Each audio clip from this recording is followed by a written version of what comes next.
Okay, good morning, everyone.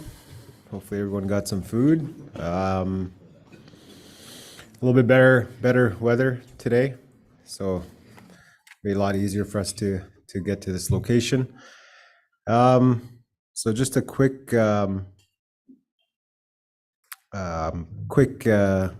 items I wanted to go through before we get started. We're going to have a day one review, and then we're going to have an overview of day two. But just reminders, we do still have the booths up in the lobby and upstairs. I know there's still the passport to prizes to be completed, which we're doing obviously at the end of the day today. The other thing is there will be the transportation to Walmart and within that area. I forget what times it was.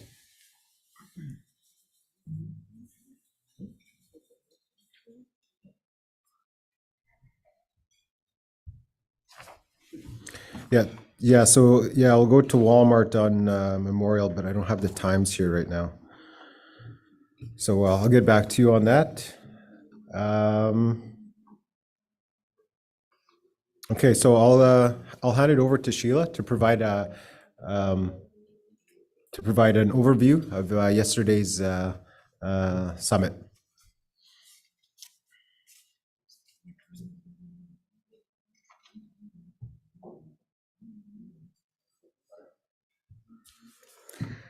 Great, thanks so much. I get the pleasure of reviewing some of the things that we heard yesterday. So initially we heard about the 7 themes of the housing strategy and the short-term and long-term goals sort of attached to each project. I'd encourage people to follow along with that work and to think about how you can contribute to it as well. We also outlined the immediate needs study that was completed, and I think that should be very helpful for advocacy for many different chiefs and councils and for NAN itself moving forward. Then we had the great panel of people that were RHI applicants, and many of their comments overlapped the 7 themes. So I hope that you saw that some of the things they struggled with are some of the things that the NAN housing strategy is also trying to put together. Within that, to think that the strategy will also have 3 toolkits coming out of the other end, and one of them is focused on the workshop sessions around procurement and pre-design elements. So the RHI really provided an opportunity to access housing amounts higher that are typically available to communities. I think that the panel gave a really great broad background and outlined smaller projects, larger projects, and also some of the challenges. And I think that, to me, it's great to hear success stories, but it's also really great to hear where they were challenged and what they could learn from that. To me, I always think that sometimes the deeper learning is actually in the challenge, and for us to note down, well, what were the largest challenges and how can we help prepare those people and other people in NAN for some of those challenges that might arise. A lot of them seem to be within some of the, again, the procurement, the tendering, the pre-design process. The other thing that happened with RHI is that we could really see the supports for community infrastructure and expansion, that was something that would be really important to have organized in advance, or in many times that the applications did include part of that. And then also to include elements in your RHI applications around contingency, or maybe if that word wasn't liked as much, I know Merv said to not word it as contingency, but to build it in. Also to include, we hear about landscape and servicing from the lot line in, which are typically pieces that are not actually allowed for in applications of housing. And so to also be ambitious, right? I mean, I think everybody walked out of there saying, like, I should have put down 30 or 40 houses. Maybe I would have gotten them as well. But to go for what you need and outline those, but also be cognizant of going for what you need, but also knowing that you would be able to build that many. I think that that's sort of the tipping point balance. You don't want to ask for 50 houses and then not be able to actually construct them.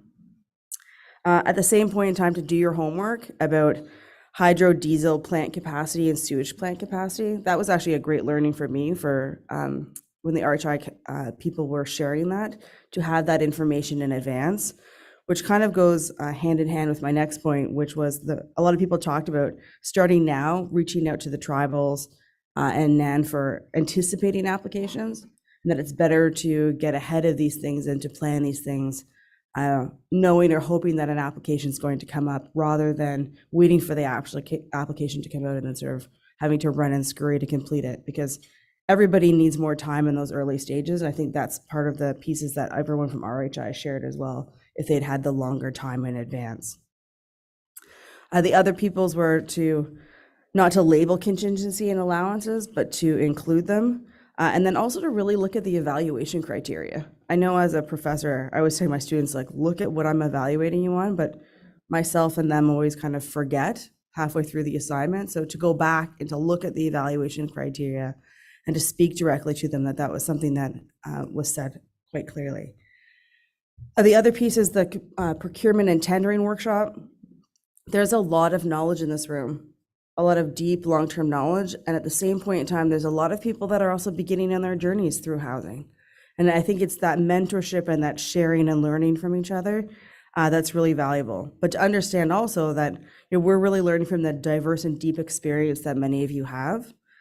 And then the challenge that we're going to have as TDL and NAN as a partnership as we work towards the housing strategy will be to how to share these different pieces between people and train new members. So as I mentioned, we will be making toolkits, and thus please keep in touch if there's any helpful things that you're saying, well, I wish I really had knowledge of this. Reach out and we'll hopefully be able to include that.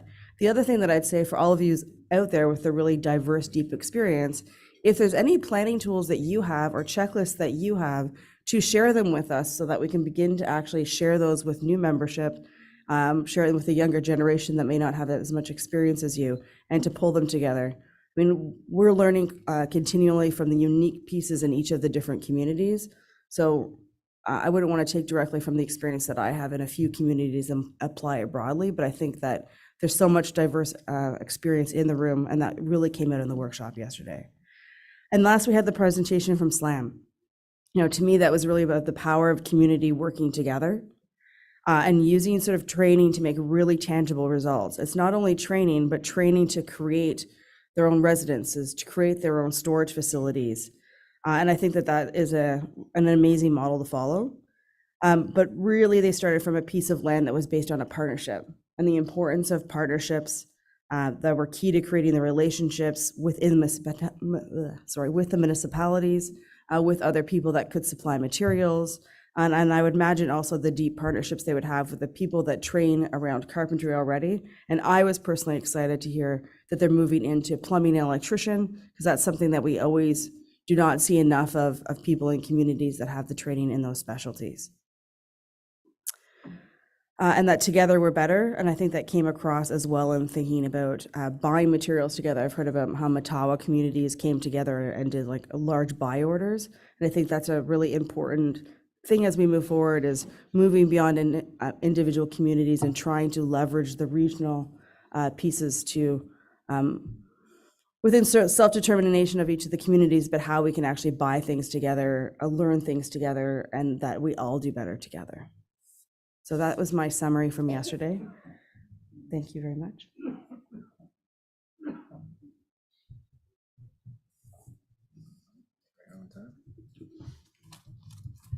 Great. So I think, yes? Yeah. Sorry, thank you for that, Sheila. I missed a step here. We're going to open with a drum. So I'll just hand it over to the drum for a song. Thank you.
Thank you. I'm going to ask our elder, Martha Sturgeon, if she can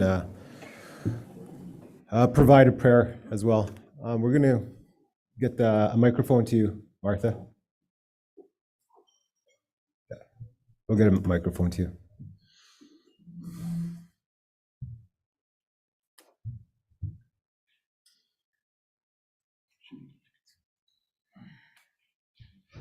Good morning.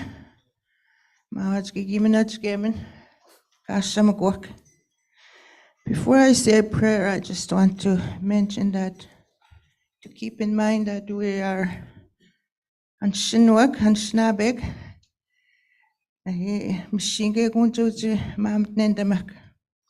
Yesterday morning, when we started,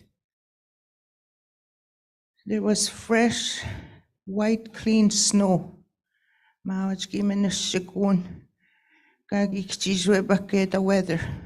And that's how we are. You know, we should always be mindful of the weather, how important it is to us. And it represented the strategy that's being talked about, new ways of doing things. So I thought that was really good yesterday about the weather. And the second thing is the homes that are being built, not houses. When I was growing up, a home was just a one-room building, and everything was done in that open space. I loved our home. There would be a fish net, you know, that's being prepared or made. There would be snowshoes. My dad would be working on his snowshoes. Everything, even sleds were made. And of course, the stretching of the pelts. Everything was done right in front of us, in the midst of us growing up. So that's another home we can think about. Our homes. So Heavenly Father, we thank you for another day that you have given us. Thank you for the night's sleep. Thank you for your protection. Take care of our families today. Take care of all the travel for these participants.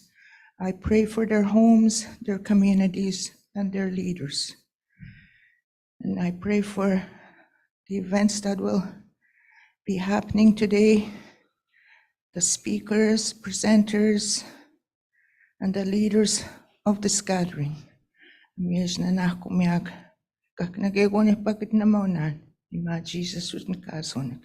Amen. Have a good day.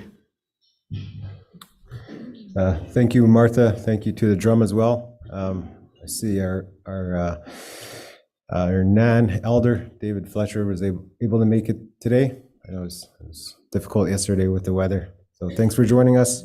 Just to quickly go over today's agenda. So at 9:15, we have the health transformation update. Then from there, at 10 o'clock, we have a health break. At 10:15, we have the a workshop number 2, integrated approaches to governance and community planning. Then we go into our lunch, but during lunch, the lunch hour, we'll have a 30-minute presentation from Stanley Bluecoat from KI. His presentation will be on economic development and community development. So at 1 o'clock, we have another panel, and that'll be on current and future housing trends in Nan First Nations. I really enjoyed yesterday's panel, hearing those stories from all the communities. So I'm looking forward to that. 2:30 is the health break. Then at 2:45 is developing community-led designs for housing. Then at 3:45 we have the passport to prizes. Like I said, just reminding everyone that the booths upstairs to complete your passport to prizes badge. At 4 o'clock, we have closing comments, then 4:15 is the closing ceremonies, and we end off at 4:30. So, okay, so we'll go into the first presentation of for this morning. I'll ask Georgina from NAN Health Transformation and Hillary from Toronto Metropolitan University from the TDL. Thank you.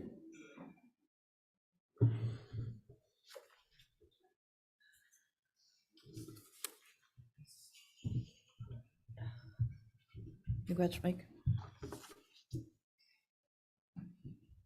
I'm going to disappear over there after while you're doing the presentation. Would you like me to sit there? It's up to you. I don't think we'll have time for Q&A, but Okay. you can disappear. That's fine. Okay. Good morning, everybody. Bonjour. Georgina Lenz Netijnikas, Yabatung Nutunji, Mung Totem. My name is Georgina Lenz. I'm the Director of Health Transformation. I come from Yabatung First Nation, cousin to Ronnie over there. I'm very happy that we have a few minutes on this agenda to talk a little bit about health transformation and some of our work, including how we're working with TDL in the area of continuum of care. I also want to acknowledge the drum. I want to acknowledge the elders, chiefs, councils, and delegates. The NAN Health Transformation Systems, or Health Transformation Planning process has been in place probably since 2016. We have a Charter of Relationship Principles, which is an agreement between the federal, provincial governments and Nishnawbe Aski Nation, where it talks about redefining, revising, and redesigning a NAN healthcare system. The foundation of health transformation is actually built in 3 ways. We have to take a look at how we build and design a new health system that meets the needs of our community members. That's a long-term vision. But we also have to address the immediate needs that we have today as our health disparities. We can talk for days on that. But we also have to do it in a good way, in a healing way, in an inclusive way. So when we went and go into communities and listen to their priorities over and over again, we talk about the concerns and the need to address things like housing and infrastructure. I didn't do that. My voice is not that deep. Housing and infrastructure is obviously one of the ways that is a social determinant of health. But a house is not 4 walls, windows, and doors. People live in them, families live in them. So we have to take a look at housing and infrastructure in a different light in terms of how do we provide housing to all of our community members, including our elders, including our young children that have special needs, including our adults. How do we modify homes? How do we build homes? How do we provide that supportive housing and programs and services? So when we started talking about housing and infrastructure, we obviously looked to our partners in the housing department, Mike and his team, who got us in touch with TDL. So for the last couple of years, we've been doing work on housing and housing supports, and they've been working with us. And so we're in a phased approach. And of course, work is a little bit slow right now, but we want to give you an update in terms of, we might call it home and community care, we might call it long-term care, but it might be actually a continuum of care. So we wanted to give you a chance to get an update on the work we've done to date and how we can engage the housing and infrastructure departments when we talk about health, and maybe some of the considerations that housing and infrastructure can work with health on when planning. Anyway, I'm going to give it over to Hillary, and I'm going to go hide at my table.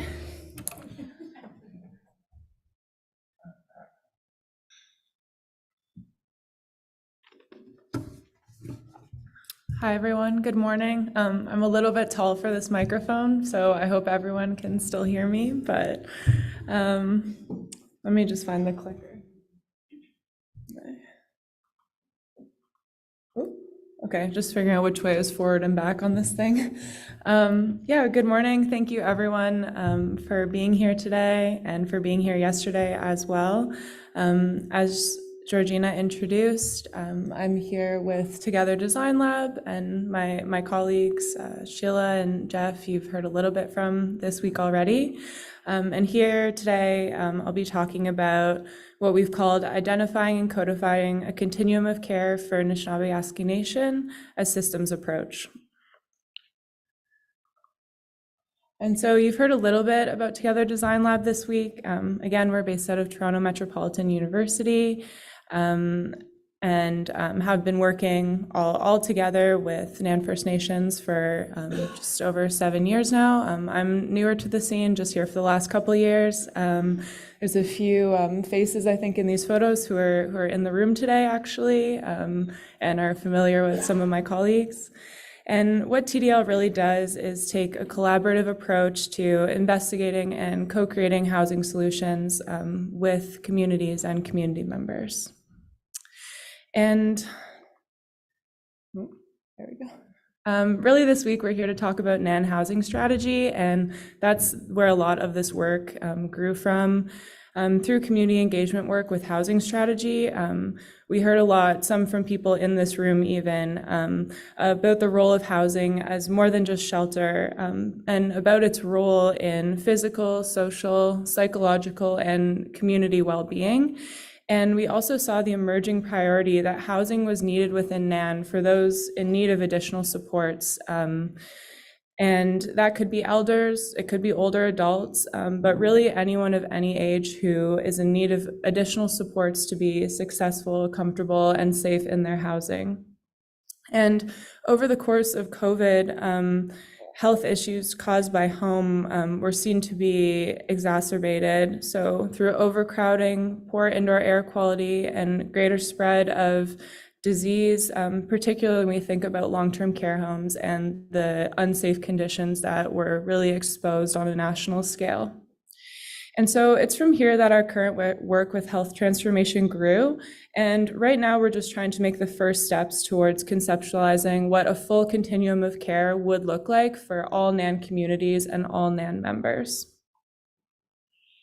And so I know it's kind of hard to see anything on these screens in here, but I'll just describe as well. But when we think about a continuum of care, we often see this ideal diagram, whether it's a straight line or a circle, depending on who created it.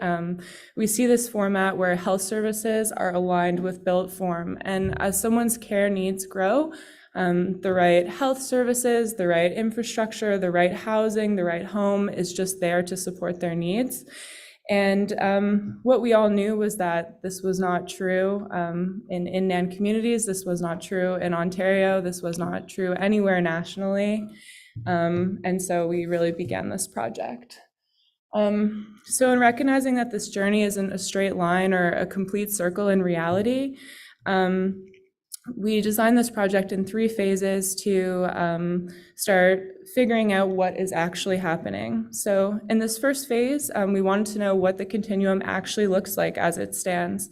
What are all the different fragmented parts of the current system and how do they interact? And who has access to which parts and where is it that people do not have access? And then secondly, since we recognize that things were not working in NAN territory as far as a continuum of care goes, we wanted to look within NAN, within Ontario, nationally, and also internationally to see what models were out there and to find any lessons that could be learned or ideas that could be applied to address gaps that existed in the current system. And finally, our phase that we're sort of working in now, this final phase, is synthesizing what we learned in the first 2 phases to create tools to bring these conversations to communities. And to ask the question of which services, which infrastructure, which housing could create a continuum of care in your community, which models feel most appropriate, which level of service is needed, and what would the required infrastructure look like to provide those services. And so through the first phase that I mentioned, our big finding is that currently in Ontario, there's kind of 3 main models or typologies that are available. So you have home and community care, housing with supports, and then long-term care. And our findings also highlighted the specific breakdowns in the current continuum. So when we saw that straight line, we looked into where that starts to fall apart and why and along what lines. And so the first place, which is very appropriate for this room today, is that there's a breakdown along lines of health and housing. And these two things are considered almost completely separate. Home and community care are viewed as health service provision. Long-term care is viewed as health service provision. And then there's kind of this imaginary place in between for housing with supports. And it's just not a straight line. And then when we start thinking about what's available publicly versus privately, the continuum becomes even more fragmented. And I know this won't be super legible on the screen, but maybe that just better illustrates all the gaps that exist and how broken this continuum really is. And if you could see, what you would see is that the services that are provided privately are much more robust. There are far less gaps if you have the ability to pay. And so care becomes reliant on the ability to pay, and this leaves many without access to the continuum of care. Care also becomes reliant on where you live. In remote and rural places, the same level of care is just not provided. It's not available. And what we see is that alternate level of care beds in hospitals become this gap, or they serve this gap, where people who do not have the care that they need in community and there's no space in long-term care become stranded in hospitals, often in urban centers. We heard many stories of this. And so what is currently available for NAN members isn't this perfect straight line of a continuum that was previously on screen, but it's totally broken. And the care that's available for people is completely dependent on where they live, how far a community is from an urban center, or how much money they have to afford care. And this does not provide adequate or appropriate care for all members and demonstrated a clear need for change to the system. And so first, I'm going to speak a little bit to the different kinds of care or typologies that were identified, and talk a little bit about what these are, what the different levels of service are, and some of the challenges that are faced in their delivery. And so the first of which is home and community care. So this is the provision, obviously, of care at home or in one's own community. This could also include home modifications or renovations to make it easier for folks to receive care safely in their homes. And this generally includes about 3 levels of service to assist or support those in need of care. The first of which is homemaking. So this is at a basic level. It does not require physical contact with the person in need of care. This could be preparing meals, helping with finances, chopping wood. The next is personal care, which is a moderate level of care. And this does require physical contact with the person in need of care. So if this is formally arranged, usually you'd need a personal support worker to provide these services, like bathing, grooming. Those are a couple of examples. And then finally, at the highest level of home and community care, you have nursing care. So this is at a high level, and it's not necessarily always provided by a medical professional, but it's really specialized care that should be performed by a medical professional. So this may be something like wound care or administering IVs. And when we're talking about this, I think the most important thing to recognize is that we've heard and we understand that there's a significant amount of informal care that's being delivered. So this is the care that's being delivered by loved ones, family members, community members to support folks in community. And it often goes beyond the 3 levels of care described. And so as we start to imagine a continuum of care and talk about all these formal services or infrastructure that's needed, this must remain an integral part of the continuum. And we should be advocating for resources, for training, for financial support or respite to give people a break so that folks who are providing informal care are recognized and do not burn out during this process. And so in terms of delivery challenges for home and community care, while the provincial home and community care programming can be available weekdays and weekends, extra hours, 24 hours a day, home and community care delivered federally on reserve through ISC, the funding is generally limited to 9 to 5 weekdays. There's also a limit to the staffing that is available in most NAN communities to provide care.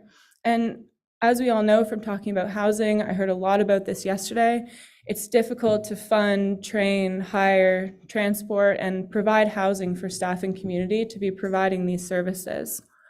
The next delivery challenge is that there's a lack of data.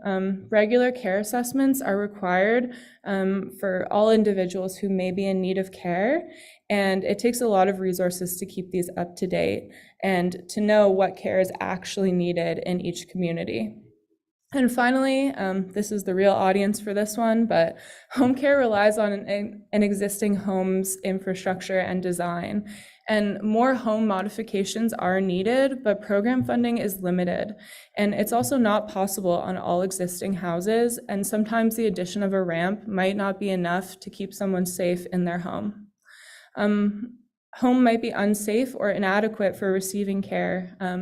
If someone's in need of dialysis, they may not have water at home or in community that is suitable for dialysis. And finally, we also heard a lot about this yesterday, but home could be contributing to health problems. Yesterday there was a big discussion around mold and its health impacts in housing. We can also think about poor insulation and how these things could make someone's home contribute to their health problems. And so the key takeaways are that on reserve with home and community care, the approach to service delivery is discriminatory in the same way that we talk about Jordan's principle. There's a clear difference between what's available through provincial programming and what's available through federal programming on reserve. So not only is there disparity between how many hours of service is provided, but also the level and amount of services that are available. So for example, palliative care is massively underfunded through the federal programming as compared to what's available provincially. Another key challenge that I mentioned is this lack of data. So service provision currently relies on patient assessments and an identification of need. But right now, there's no measurement of demand for service, only of the quality of service that's being provided. And even within the service that is currently provided, there's a trend showing an increase in the need for service, but a decrease in hours of service that are being provided. And so our next model or typology is housing with supports. And so how we describe this is services that are co-located with housing in a non-institutional setting. So when we're talking about home rather than a house, or in this discussion today, home rather than beds, this is really what housing with supports is trying to do. And housing with supports can also include an extension of health services into community. So you could run a home and community care program out of a housing with supports building. And this currently could include a variety of models. Honestly, anything is possible, but one of the main delivery challenges right now is that access and availability is completely limited. Private for-profit housing models, especially in big urban centers, I mean, you see this all over Toronto, is that if you have the ability to pay, you can have a full continuum of care in your community, in your neighborhood, even in one building. But the supply of housing with supports is completely limited, and it's virtually non-existent outside of southern urban centers. And then finally, there's challenges with service provision, even on the public side currently, and we see this all over, that there's a lack of coordination between housing and health services, and it makes this kind of model very challenging to deliver. And also, housing is often seen as just about building shelter.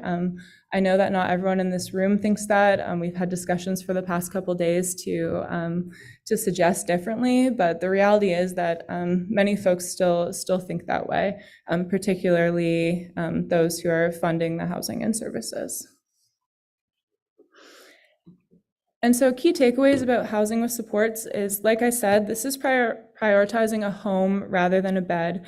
And this represents a new way of thinking. And although we don't see a lot of this in Ontario or nationally, global models do demonstrate how this is possible. And because the focus of this model is on home, we aren't trying to build a hospital. The infrastructure requirements are less stringent than they would be for a healthcare facility. And so this could allow for a model that's better suited to the scale of particularly smaller NAN communities. And in summary, housing with supports really demonstrates this possibility to keep people in community for longer. And the final typology that I want to speak to is long-term care beds. And when I'm saying long-term care beds, probably what you're thinking of is exactly what I mean. These are big buildings. They're the facilities that we imagine, large hospital-like buildings or settings that represent permanent institutional care. Long-term care beds are very medically focused. Usually when you go to long-term care, you're not going to come back out and go elsewhere. There's also LCAP beds. So we see a lot of this in Northern Ontario. For example, in Sioux Lookout, it's just long-term care beds that are co-located with hospitals and are subject to the same requirements but funded through the hospital's budget. And then finally, the last thing I want to talk about is alternate level of care beds. I mentioned them earlier, but these are really just hospital beds that are being occupied by individuals who don't really need hospital care, but there aren't supports in community or outside of the hospital that they can return to. And so these are the beds that people end up stuck in hospitals. Oops. So this quote I have on screen right now, I'll just read it out. This is from the Ministry of Health and Long-Term Care. So to live in a long-term care home, one must have care needs which cannot be safely met in the community through publicly funded community-based services and other caregiving support. And so what this really emphasizes is that long-term care is a long-term solution in a hospital-like setting. It's intended as a last resort for those with very high care needs and represents the place that you go to when there's nothing in your community that can support your care needs. And so this is not community living by any means. It is really institutionalization. And so the first delivery challenge here is around needs tipping points. And so the problem is, like I spoke to before, there's all these gaps in service delivery that emerge in this broken continuum. And there's a real focus on beds rather than homes to fill those gaps. And when someone's level of care reaches a particular point, they're forced into long-term care because there's nothing to fill this middle ground between receiving care at home and being in long-term care. And so, like I said before, for those with enough money or who live in an urban center, there is the ability to pay, and you can extend this point in time where you might enter into long-term care. But if you live far from an urban center, if you don't have the ability to pay, you're forced into long-term care at a much earlier point in time.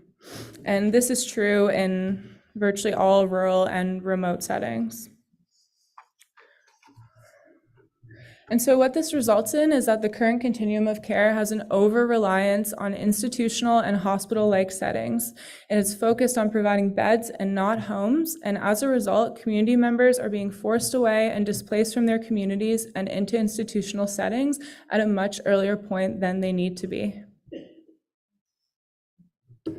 And the other delivery challenge with long-term care is that there are stringent requirements, acts, and regulations for long-term care that must be followed, and it requires extensive infrastructure, staffing, and the scale that these buildings really exist at and the legislation requires might not even be appropriate or desirable for many NAN communities. And so the key takeaways here are that building long-term care is really just building hospitals. It's large infrastructure, it's costly. You can imagine the operations and maintenance.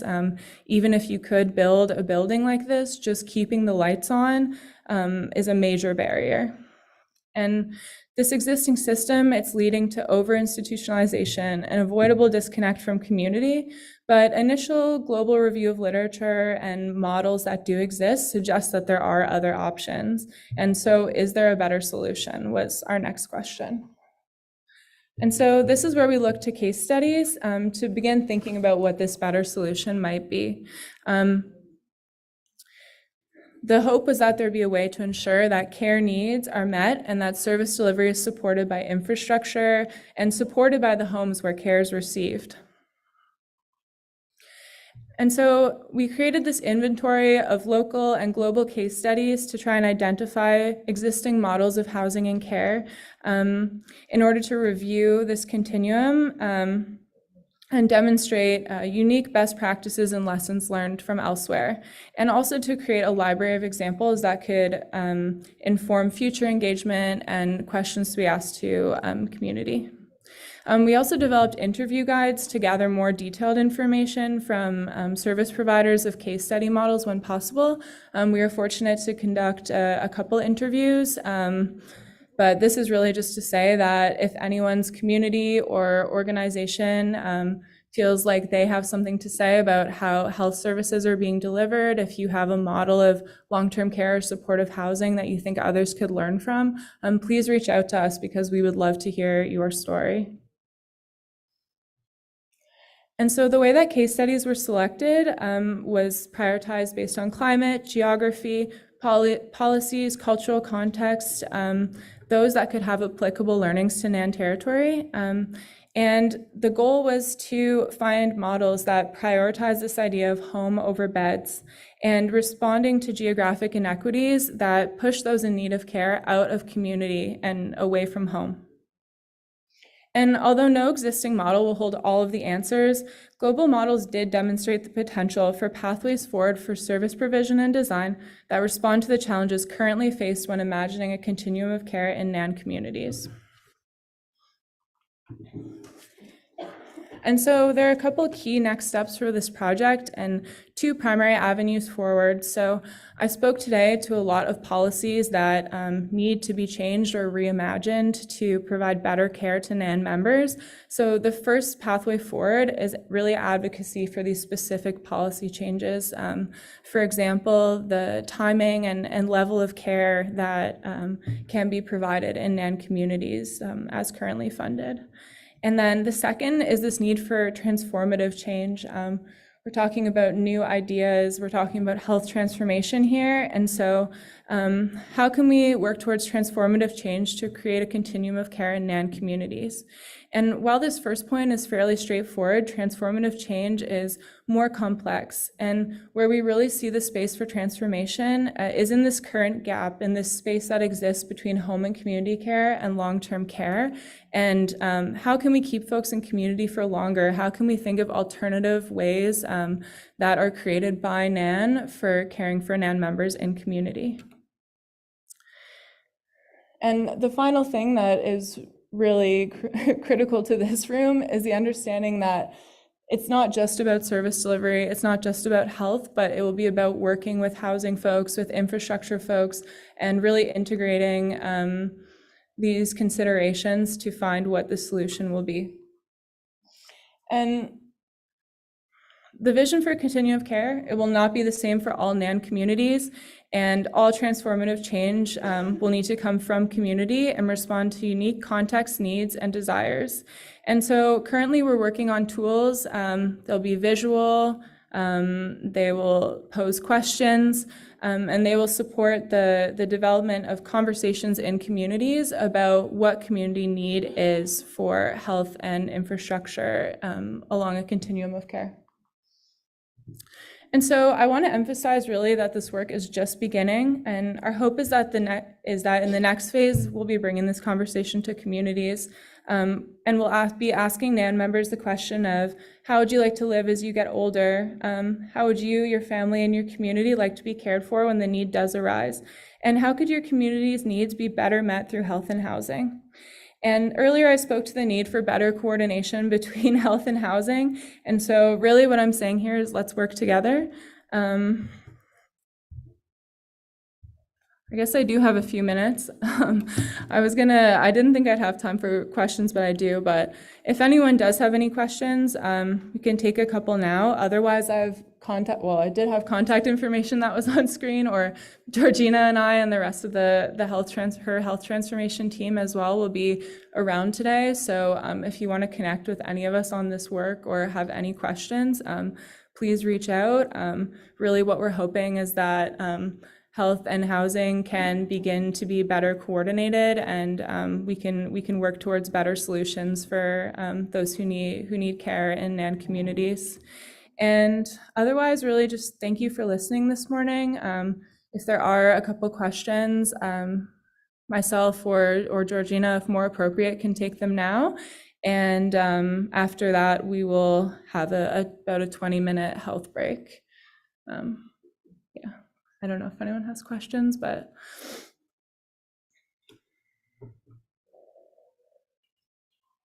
No, I'll take that as a no for now. But again, if anything comes to you or you want to connect, oh, did I miss a hand?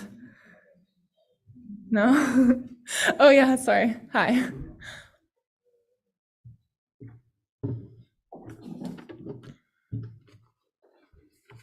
Hello, it's Paul Capon with Mattawa First Nations. Just wanted to say that if given the resources, communities can be innovative. One of our First Nations did have through just the way circumstances ended up, did end up with a long-term care facility in it, although it was never meant to be. And it was never, but just the circumstances, it became such. The sad reality was that the funding didn't follow the people. And so I think if we can have flexible funding where communities can adapt and be innovative, I think communities will be able to do their own type of long-term care, whatever you want to call it. But that flexibility and all the resources, like, how do I say nicely, the community has to control the nursing in the nursing station to go and visit. Because if it's just at a nursing station and there's limits to how much they can go out and service, it really has an impact on providing the service in community as well. But I think there have been examples, and it, if it's flexible and there's enough funding, it can work. Yeah, absolutely. Just a quick response to that, and this will bring up conversations that were had earlier this week. Some folks in the room were present as well at the Chiefs Council on Health Transformation. But the big focus is there, where that the answers really lie in communities and their needs and wants and desires for care. Also, sometimes the danger of the language around long-term care, because what we'll always be fighting over is beds or a number of beds, when that's not necessarily what's being asked for. And so I think our hope is to try and create tools that will help communities find the model that works for them, whether it be long-term care as per the quota or something a little bit different. The understanding really is that the answers lie in communities, and so we're working on building questions to figure out what the need is, and then be able to try and create tools and advocacy pieces to support communities in having the care and service and infrastructure that they need. There were concerns also earlier in the week about nurses and nursing stations and what was possible for them. So I think another thing to look at will be the policies that currently apply to nurses and community, and how can we better care for people while keeping everyone safe and comfortable. But that was addressed and is on the table for sure. Were there any other questions? Yeah.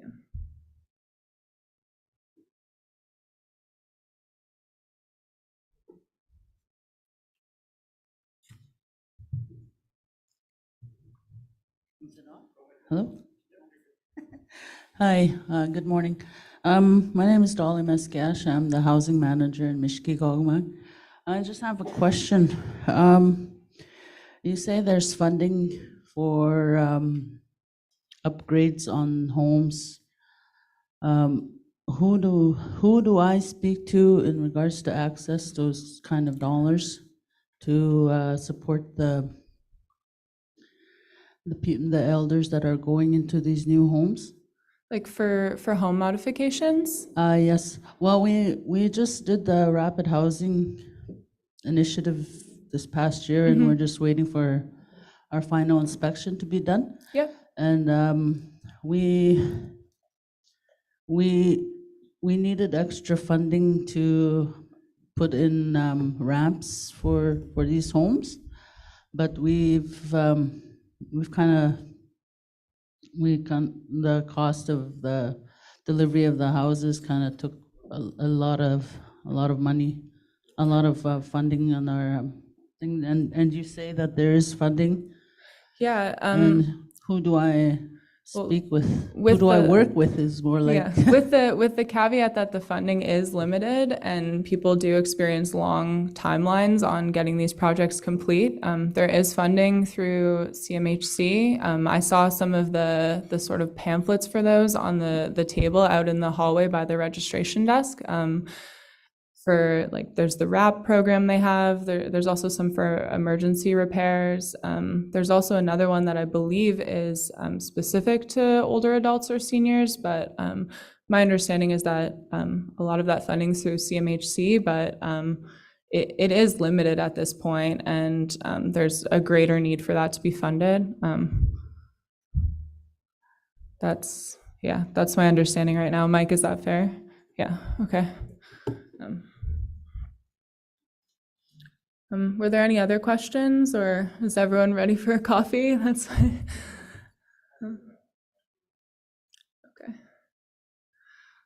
All right. You got to split the room in Yeah, half. yeah. Okay. All right. So I'll let everyone go for about a 20-minute health break. The final thing I'll do, since we will have another breakout session after this, is sort of split the room in half again. I'm gonna go sort of along this diagonal line-ish of how we're splitting the room. Just for fun, let's do the opposite of yesterday. If you're on this side of the room, you can head to the Amethyst room for your breakout session in around 20 minutes after the break. If you're on this side of the room, you can stay in here for the breakout session. And yeah, thank you, and enjoy the trade booths upstairs and coffee, etc.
Hi, good afternoon, everyone. Hopefully everyone's having a good meal, good lunch.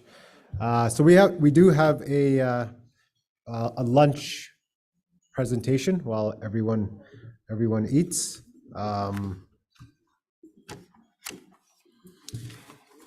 It's Stanley Bluecoat from KI. I'm not going to try to say the full name. I always mess it up.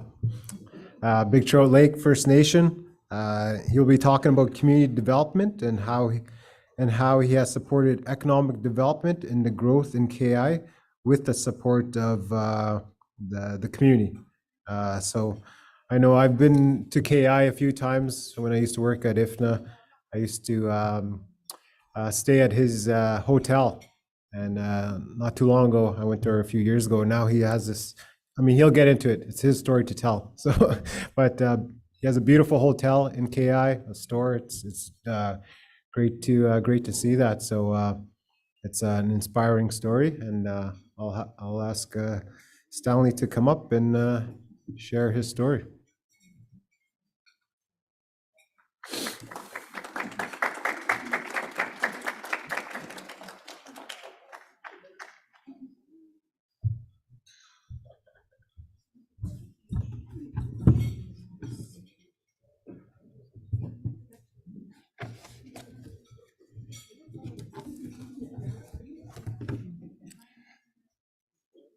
Wajia. Stan Blokots Nakas Kisnamek speaking Doji. Wajim na Makanak, Agumina Kabisa Tamageg, delegates, chief and delegates. And I was asked to do a presentation on the community development and how I secure a bank mortgage on a house 13 years ago, and how I start my business too. But I'll talk about myself a bit, where I'm from. I'm originally from Fort Severn.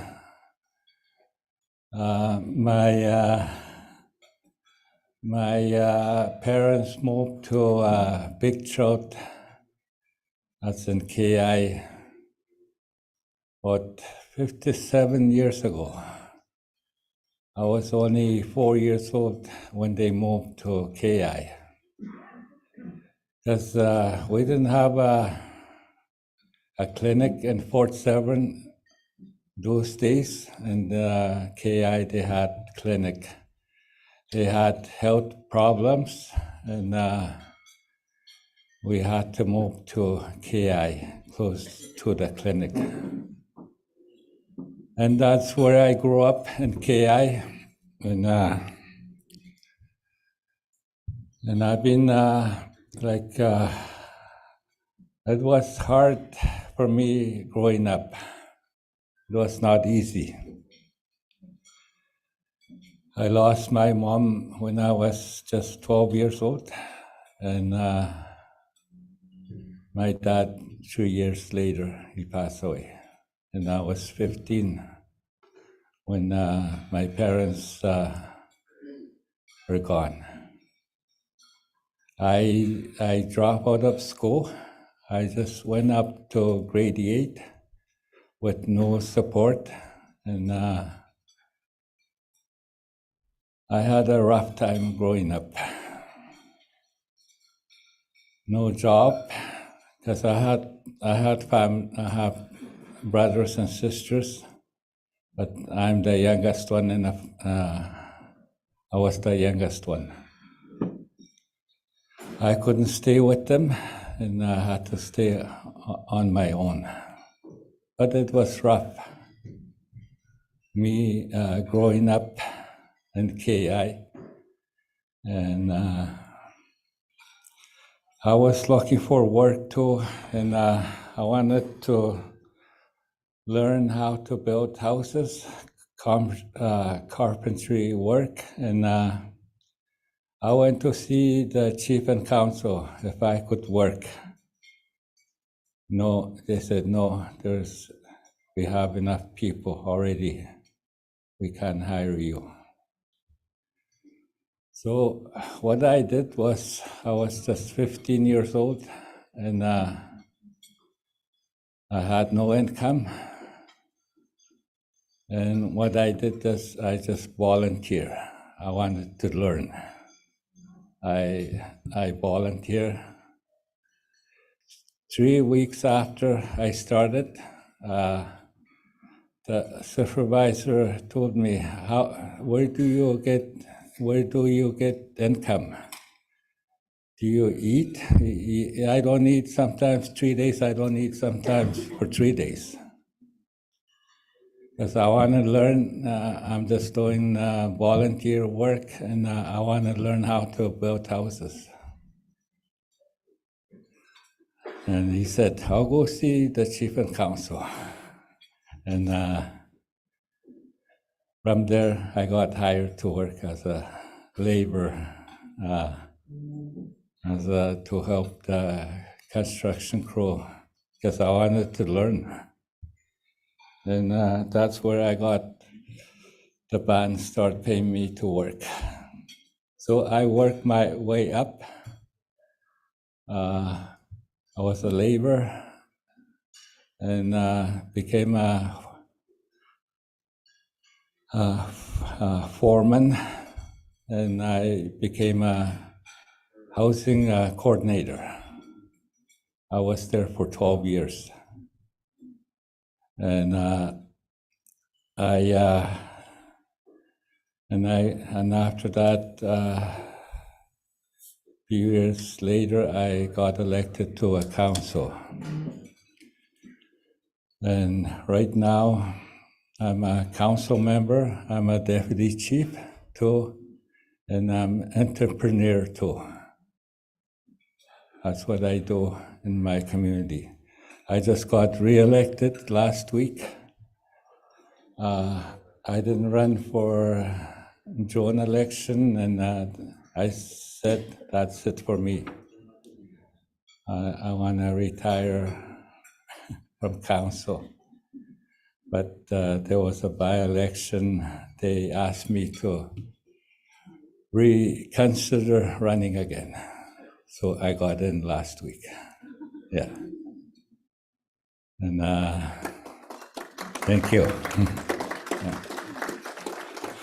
Yeah, I'll talk about the house I got 13 years ago. It's about the bank. I secure bank mortgage with CIBC. What happened was I wanted to get a new house, and I didn't want to get house from the band. I was a council member. It won't look good if I get a house from the band, being a council member, working for the community. It won't look good. So I saved some money, trying to get materials, and but in 2008, I bought some materials, and they were delivered on a winter road, more cheaper than flying everything in. It's so expensive to fly everything like by air. It's a little bit cheaper on a winter road. That's what I did. And that summer, I hired one carpenter, and myself. I know how to build houses, and I hired 4 youth to help us out. There were 2 of us know how to build the house. We did the foundation and framing and the roof. We built the shell that summer. And I didn't have funds to go on. So that winter, I went to go see CIBC. And I took pictures. The photos, what I've been doing, and show them what I've been doing, trying to get a house for myself. It would have been taking me 5-10 years trying to do face by face to finish my house. But when I went to see them, they had a short meeting, and I had to wait for half an hour in the room with the bank manager, the loan officer.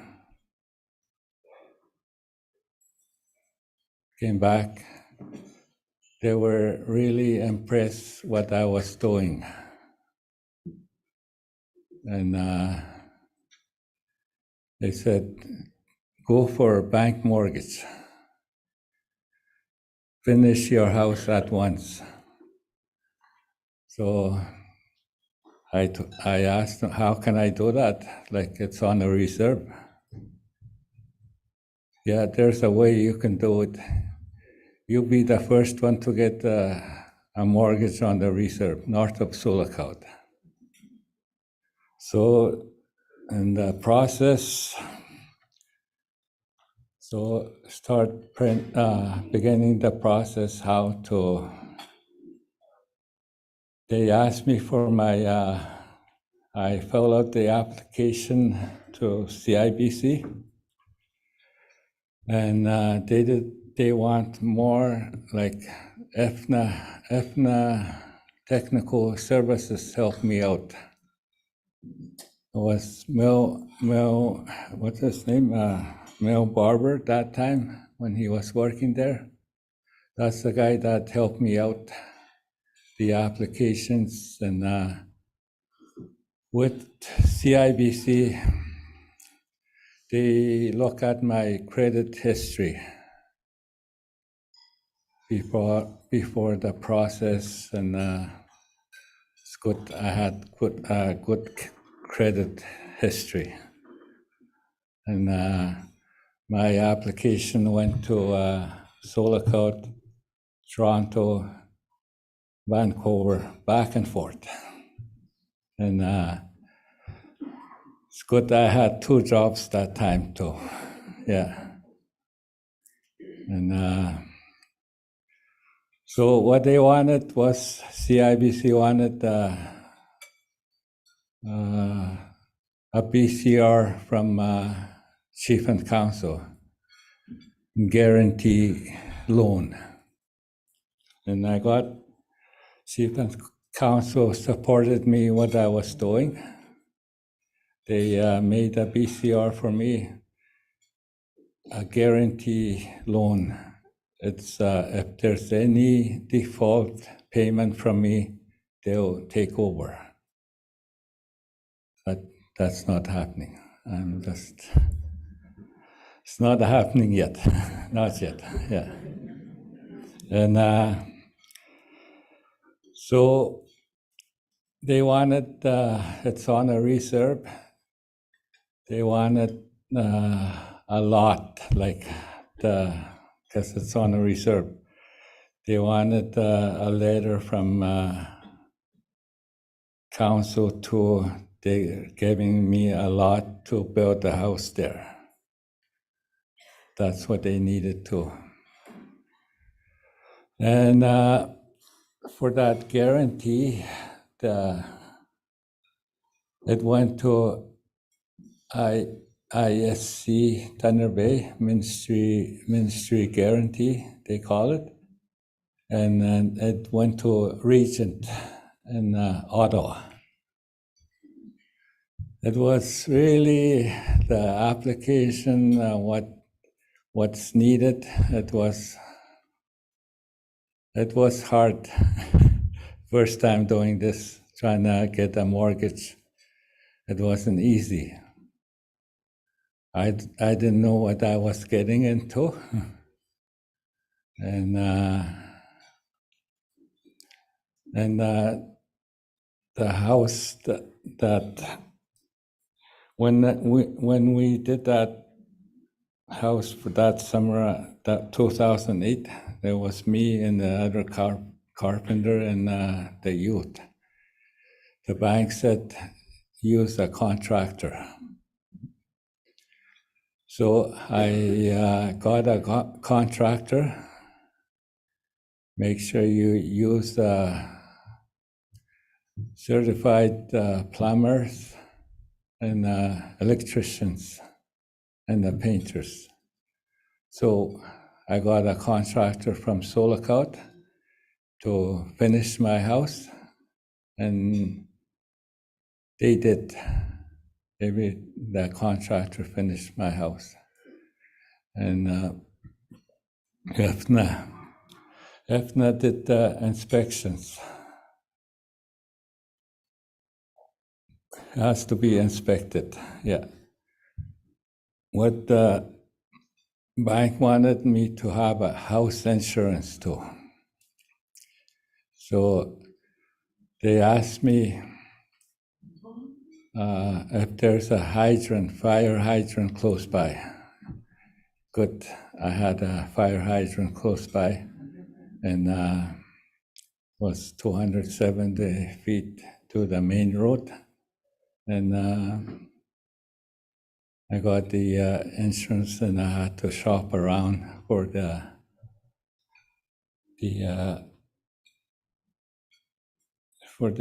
quotes, to get a quote how much I'll be paying the insurance for my house. And I got 3 quotes from one of them from Kenora Lake Up the Wood Insurance, Gillen's Insurance and Solakout, and Standard Insurance, Solakout. Sorry to say this, Lake Up the Woods Insurance, they didn't want to even look at my application. But Standard Insurance, they were going to charge me $3,000 a year, over $3,000. And Gillen's, they gave me a quote for less than $1,000 a year. And that's what I went for. And it went on and on, like I had to wait for 8 months to get my mortgage to be approved, because it's the first time on the reserve north of Solakout. I had to wait and wait and wait, and it's a good thing the contractor supported me, what I was doing, even the supplier. They gave me on credit, like trying to finish that house. They know I'm getting a mortgage. And finally, after 8 months, I got a word from CIBC, your mortgage has been approved after 8 months. Yeah.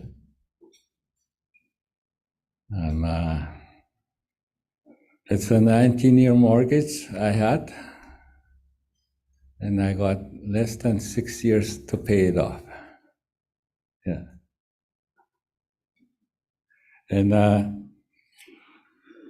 everybody supported me, what I was doing, even chief and council.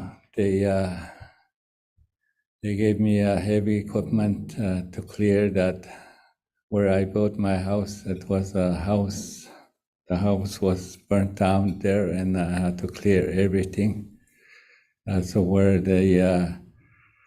I trying to find a place where the water, the main water line is, and close to the hydro pole.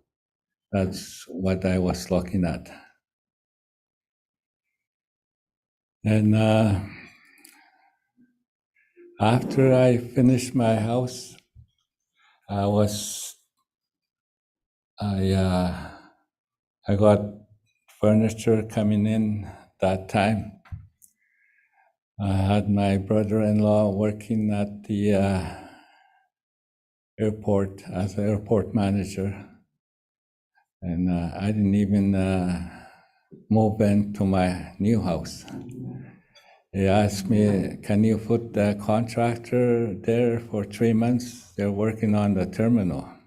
They don't have a place to stay." And okay, I'll put them there for 3 months.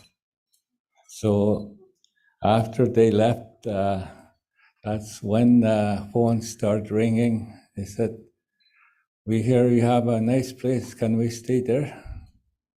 And that's how my bed and breakfast started. That's how it started. After 2 years, I couldn't keep up. I had to apply for funding at NADF, and they approved my funding to build a 6-bedroom bed and breakfast. That's what they did. And after that, few years after that, I built a store too. I did refinancing through NADF again. They approved my refinancing. So I have a store. I have a store now. I extended twice already. And I have a bed and breakfast. I had previously 6 regular rooms, and I add on 4 suites just last summer. And what I've been doing is when I generate money, I reinvest to build these additions. That's what I've been doing. I have my gas business going too now, and now I have 10 rooms that I've been using for people that's coming in. It's for anybody, contractors, support workers, and Hydro One workers. Just anybody. I had a royal visit 4 years ago. They stayed there overnight. Queen's youngest son's wife, Sophie, stayed there for overnight. And I had to look for a place for me to stay, because there were, that time there was Catherine, what's her name? The previous premier from Toronto. It's Kathleen Wynne, yeah. She came there too that time. And I've been hosting a lot of high profile people like John Tory. He's been staying there. I have governor's general's wife, lieutenant governor's wife too. All kinds of people across Canada and overseas too. And this year I add on the kitchen.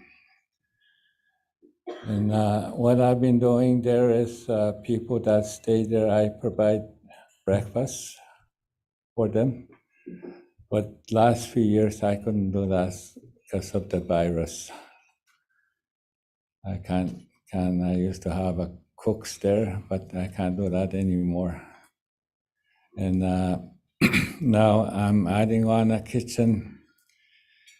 Everything should be working after when the winter roads open. I'll get all of my stuff. And I'm getting a chef to come there for 6 months from Toronto to do training for somebody wants to take training to work for me, I'll be taking that training too. Once you come, I'll cook for you. And that's what I've been doing. It's benefit for community too. Like we had a hotel before it ran down, and they had to close it down because there were all kinds of problems, plumbing problems, and everything. They had to shut it down, and that's when I opened my. I had to do something right away, and I had to fly everything in on Wasaya cargo. That's what I did, and it was expensive to do that, but I had no choice, just to do that right away, and yeah, it was a learning experience for me to do that, even the mortgage, and that's why I want to encourage other communities to look into that, trying to do. I know there's people at the other communities. I can do it, and other communities could do it. And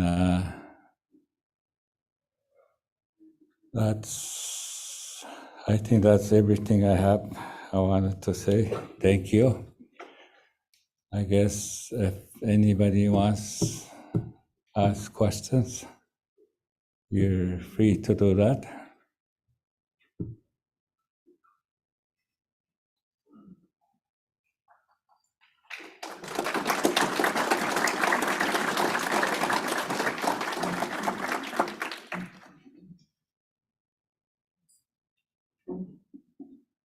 That's it. Okay, thank you. Migos.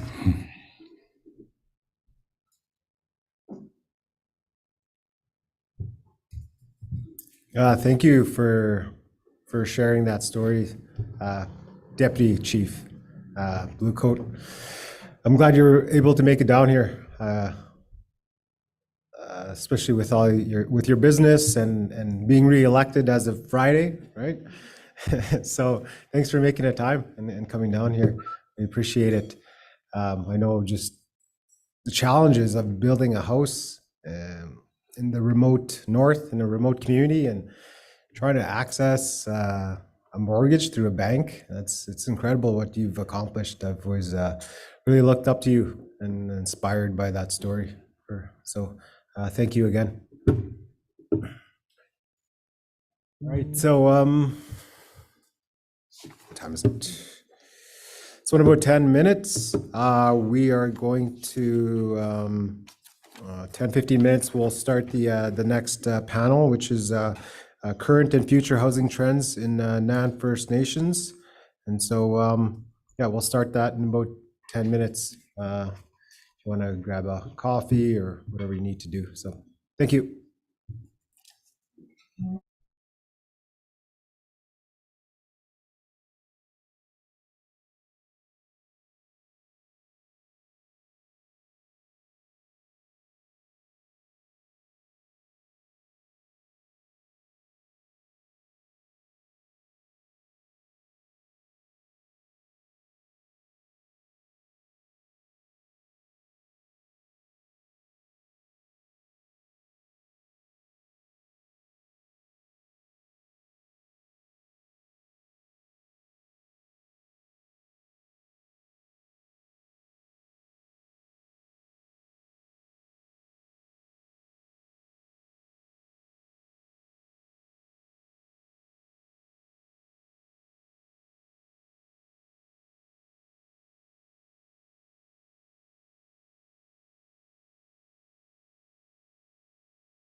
Good.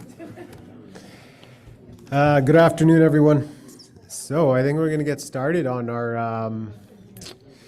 our next agenda item, which is the current and future housing trends in Nan First Nations panel. I'd like to welcome Aaron from one of our department to come and introduce the panel and the panelists and the topic on the current and future housing trends. Thanks.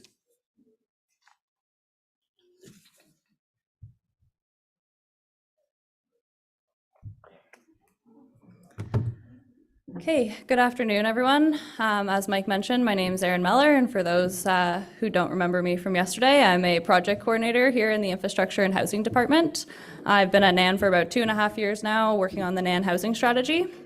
So for today's panel on current and future housing trends, I'd like to invite our panelists to come and join me on stage. I'm looking for Paul, Glenn, Randy, and Sam. If you could join me on stage. And as everyone's coming up to the front, I'll introduce the panel topic and provide some background as to why we chose to bring this important discussion to the Housing Summit. We recognize that NAN First Nations are doing some amazing work in developing and building new and innovative housing solutions, and that these solutions can work much better at meeting the needs of NAN community members. The NAN housing strategy theme for this panel is appropriate and sustainable design and materials, because there needs to be a shift towards better housing in NAN First Nations. Communities face a variety of challenges when building, including access to infrastructure such as serviceable lots, water and wastewater, electricity, hydro poles, including climate change and varying geographies. This panel will explore how communities are facing these challenges and what lessons can be learned through recent construction projects. The use of new material or construction technology such as trowditic foundations, structural insulated panels, and different cladding material are all being used to construct houses for longer life cycles. The construction of tiny homes in communities has helped combat housing shortages in community. Projects like these have helped to support the health and wellness of community members by exploring different solutions to housing in the community. Some communities have mentioned mentoring youth and building up a new generation of housing workers with local labor forces. We are excited to explore all the different approaches to housing solutions happening across NAN territory by NAN community members. Panelists will discuss some of these innovative housing projects and how new material, new processes, or new technology has been incorporated and lesson learned from those projects. Our panelists will have about 10 minutes to discuss their project, and then we'll have a 15 to 20 minute period for questions and answers. So I would now like to welcome our panelists in order of presentation. We have Paul Capon from Matawa. We have Glenn Wabass from Webequie First Nation. I know we are missing Randy McKay right now, so Randy, if you're in the house, we'd love to see you at the front of the room. And we also have Sam Hurst from Sioux Lookout First Nation Health Authority. So I will pass things over to Paul to take it away. That mic should be on and working. And right there for you. Good morning or good afternoon. My name is Paul Capon. I work with Matawa First Nations, and this is a project for tiny homes. This is something that our tribal council has been interested in, but it happened at a time when other people were interested in tiny homes as well. And in many ways, this project is a partnership with numerous other groups, and I'll talk to you a little bit about that. And I'll give you a bit of a background, the partners, some of the funding, a little bit about the Matawa Tiny Homes Village, and also something on the KZ Lodge program and the next steps. As a background, this started at really two different trends. One, the City of Thunder Bay, through their poverty reduction strategy, started to look at tiny homes as an option for homelessness. At the same time, Matawa First Nations identified homelessness on our community members in the city of Thunder Bay, but also in our First Nations. The board of directors of Matawa, sadly, said, we had to do something about this because every board member had a family member who was related to someone on the street. And because of that, they said, we have to do something for our families. And so because of that, we reached out and worked with the city of Thunder Bay and the District Social Services Board and Lakehead Social Planning Council.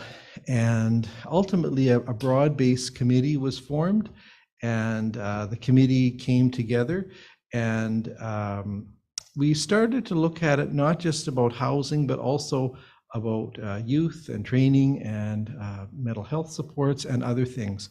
So from that, we decided to send a seed application to Canada Mortgage and Housing, and this is just a picture of all the partners who came together to do. We all signed up for the seed application, Matawa and Lakehead Social Planning Council, the City of Thunder Bay, Canada Mortgage and Housing, Lakehead Schools, Poverty Reduction Strategy of Thunder Bay Indigenous Friendship Center, the Lakehead District Social Services Board, Smart Modular Canada, our Forum Architect Engineering, and the Tiny Homes Association of Ontario all came together with an idea of how do we implement the concept of tiny homes in an urban center. So we've emailed or we worked with CMHC, we got the seed application.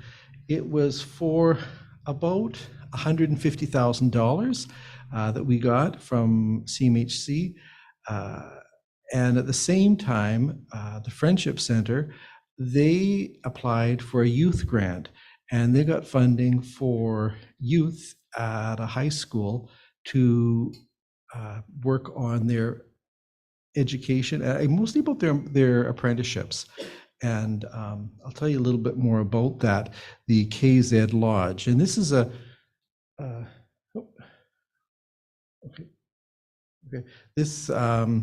the project was a project that the Friendship Center had in a local high school. About half the members in this class were Matawa members. The rest were other members of NAN and other First Nations in Thunder Bay. And it was a distinct class that looked at apprenticeships and looked at capacity building for youth, but also looked at some of the broader, in a cultural context, culture about communities, but also the culture and the circumstances of where students come from, knowing that they had to deal with issues of homelessness themselves, knowing some of the socioeconomic issues that they were facing. And they had a woman from the Friendship Center who worked with the students on mutual support and how to build their own self-esteem, their own peer support, and their own sense of vision of what they wanted. And what they actually wanted was they wanted to build a tiny home, and then they were going to give it to us. So we were fortunate that these students, about half of whom are our members, as I said, actually gave us a tiny home to go to a village. And this is the project that we're looking to build. It's 6 units on a site. We've applied to the City of Thunder Bay for some funding to buy a piece of property. And this would be the big project that we would build.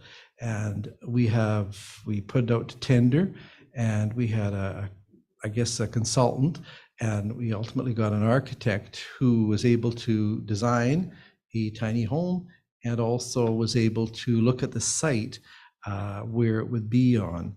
And so that's kind of how we were looking to where they are. Those are the houses right now. This is the design that was developed, essentially bathroom, kitchen, living, and bedroom area. One of the tools they've decided to look at is a Murphy bed that folds down from the wall so that you have more space. And we had a group of people with lived experience who looked at this and looked at, is this a good fit for people? One of the biggest issues we had was, do you want a door in your bathroom going out to the outside? And I think it's important if you can have people that, as someone said earlier, who actually live in the house to actually help design the house. And that's one of the things that we came up with. This is the interior of it, what it will look like. We also, part of our analysis was to look at what is better, a stick built or like a construction where you build with 2x4s, or would it be better to use a factory built home? And that's what we're looking to have a sort of an analysis, stick built versus factory built home. What is the most cheaper? What is the most efficient? And so that's kind of what we're looking at. This here is the property. If you know anything about Thunder Bay, we're looking for the piece of property right beside the jail, the Thunder Bay it's the older jail, and the other side is a building. It's a different project that we have called the Matawa Training and Wellness Center, and so that's the site that we're looking to actually build these tiny home village on. And this is sort of the feasibility study, things that we have to look at, objectives. I guess we want to look at what is the market overview, and we had to see what was the need that was out there. We had to review best practices and also look at operating models. And it's interesting, there were questions about, well, who would own these tiny homes? Is it Matawa? Is it the individual? Is it a different entity? Would it be a cooperative? Would it be, so there were a lot of, we even talked about having a life lease. What happens when the people want to sell if they own it, suppose they want to sell it, make a down payment or something like that. So there's a lot of things actually we had to think about once people moved in, and what were their needs and what were their wants, and who do you want to live in your tiny home. So there's a lot of thought you need to sort of plan around how you want to approach tiny homes and the services with them as well. We were fortunate that the Matawa Training and Wellness Center will have employment, health, and family services that were there close by, but in other places maybe that may not be. So it's really looking at an assessment as to what kind of operating model you want, and also what kind of financial viability do you want. Tiny homes are relatively new. They're not your standard apartments, and therefore sometimes subsidized units usually from a district social services board. Not all, you got to just how to fit that right so that you can get subsidies if you've got a mortgage to pay for it. In a First Nation, where you're not going to have a district social services board that can subsidize a monthly rent for individuals, there are issues that you need to deal with in terms of the Ontario Works and or other financial means that you can do for individuals. So that's part of the planning, I think, when you look at a tiny home process. So those are some of the things we're thinking about. These are some pictures from the Hammersholt KZ Lodge program, and we're hoping that we were fortunate we were able to apply, and we just got approval last week from Home Depot Foundation to seed fund, and we want to have this program next year so the students build another home and they get their employment, I guess their certification, so they can go right into apprenticeships right afterwards. And ideally, if the students from the communities are also where the homes are going to go, that's a way to increase pride. And one of the things, if this is a way that what we wondered is if this could be applied to our First Nations, and that if this is successful in this little area, well, we would ship homes maybe off to our First Nations, and maybe we want to have tiny home villages in our communities. So we're going to see if we can do that. And then by extension, if we can start looking at this even as a business, to work with companies so that we actually can make money and then use any profit or revenue generating out of this can go back into a fund to build more houses or train more people, that it becomes self-sustaining. That's one of we want to look and see if we can do that. And that's just sort of the next steps, where we are right now. And as I said, the students, hopefully they'll be finished soon their unit. What we're going to do with the tiny house afterwards, because that just kind of arrived. They just offered this to us at the end, and now we have to find a site for it. And but you also need to deal with the infrastructure and the connections. We're just in the point also of looking at the feasibility study. That's hopefully going to be ready in a few weeks' time, and we'll be able to start going out to tender for potentially other funders to help pay for the bigger project. And anyway, that's pretty well our tiny homes project. So thank you very much. Glenn? Thank you, Paul. Next, we will hear from Glenn, but first I will ask if Randy McKay is in the room yet. Okay. Good. If you want to stand here, yeah, by all means. Okay. All right. Hello, everyone. My name is Glenn. I'm from Wabakwe First Nation. My title with my community is Economic Development Officer. But my presentation is on the Rapid Housing Initiative that happened last year, and I worked as a housing manager from 2000 to 2007, trying to develop the rental program in my community. So after that, I moved on to other positions. But the Rapid Housing Initiative that happened last year was, I think it was around November last year, 2021. And how do I do this? Oh, yeah. So okay, I'm going to talk about why we jumped so fast on this initiative. Well, okay, didn't build houses for 15 years because we had restrictions in the community for infrastructure.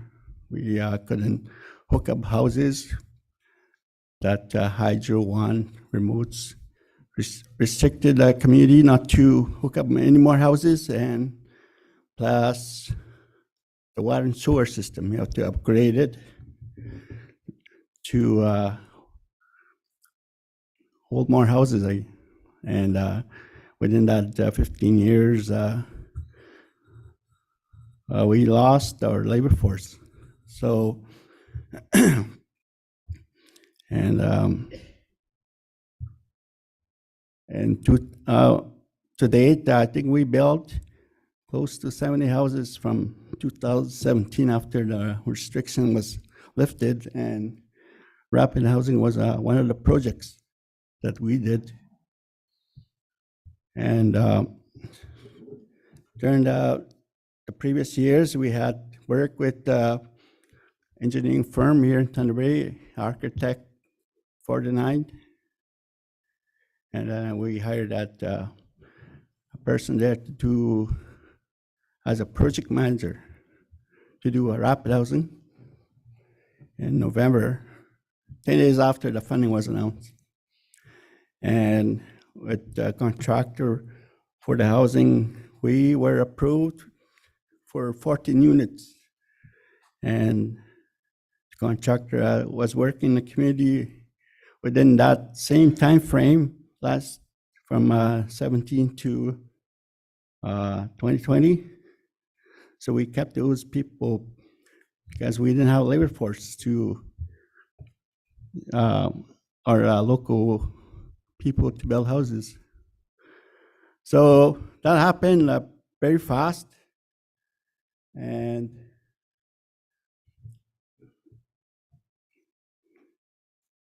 by I think when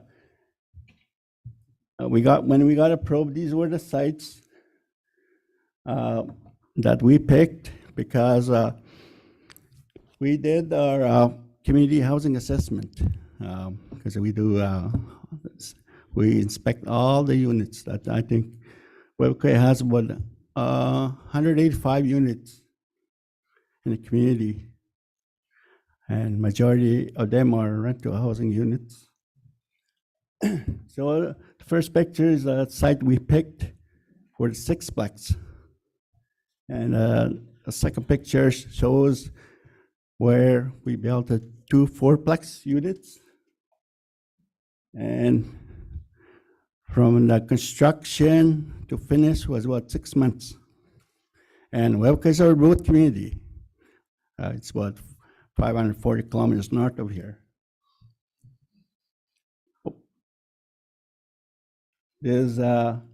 We shipped everything, like everything has to be coordinated. Like I think the timeline for that funding announcement was very, like it worked for us because we're to ship everything by winter road, and some materials we couldn't ship because I think our winter road that year was gone fast because of the global warming. I can't talk, but this was the unit that started. When we picked the units where the sites, it was in June 16, and we decided which lots we're gonna pick, and we had to do our logistical work and call hydro, disconnect these units, and we demolished these units from the first picture. And within 2 weeks, they started construction on these units. These are sixplex unit that we did. And the homes are going up, and I think we were very fortunate that we're in a groove of building houses that within 5 years, because we didn't build houses in 15 years. And there's still a backlog of homes in our community. So there's one of the sites there in the community. But we did hire maybe 4 or 5 local laborers, and the contractor brought in the rest of the workers. These are the houses that we finished in December. By Christmas, people moved in from July to December.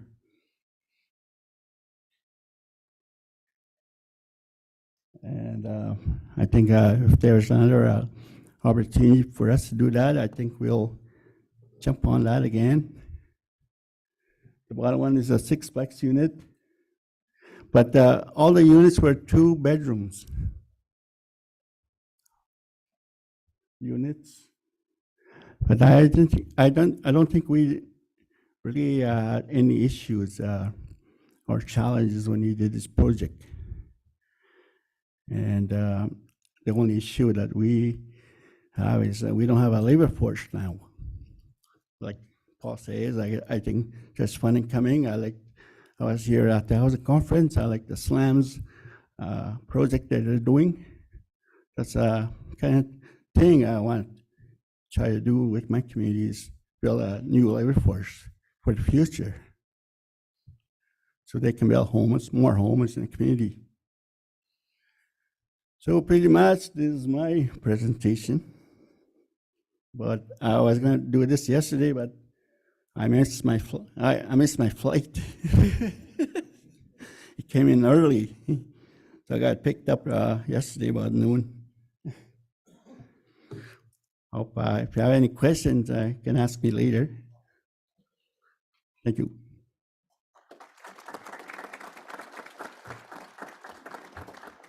Thank you, Glenn. Thank you for sharing your story and your experience in the community. And the plane left without him. He did not miss the flight on purpose. I'd now like to introduce Sam from Sioux Lookout First Nation Health Authority. You're welcome to stay seated, or you can stand at the podium. Hello, everyone. Thanks, Aaron. So many here probably know a little bit about the Sioux Lookout First Nations Health Authority, but one of our mandates is to get as many healthcare services delivered in community as possible. But one of the challenges is finding accommodations in those communities. It's kind of funny to pick apart of where this project started. It came on so quickly. So COVID-19, SLIFNA was working on a project of getting isolation facilities up into communities. And at that time, the province actually contacted SLIFNA with saying that they had funding. And we were really thinking with the isolation units, we can maybe expand those. But during during discussions with internal SLIFNA staff, we're like, well, we should take this opportunity and maybe work on some legacy, try to get a legacy project going here. And we know that we're having trouble finding accommodation for the nurses and the other healthcare practitioners going up into community. So one thing that is that the funding need to be used for vaccine related activities. So the community health hubs are really vaccine facilities where nurses can distribute vaccines and give education on vaccines, but it doesn't have to be just a day trip. It really cuts down on the number of appointments that we can have if the practitioner needs to go up and then get back in the same day. So with these, with the health hubs, there's 2 bedrooms in the health hub and in clinical space as well. So the nurses could stay at the facility, and community members can come get the services at the health hub.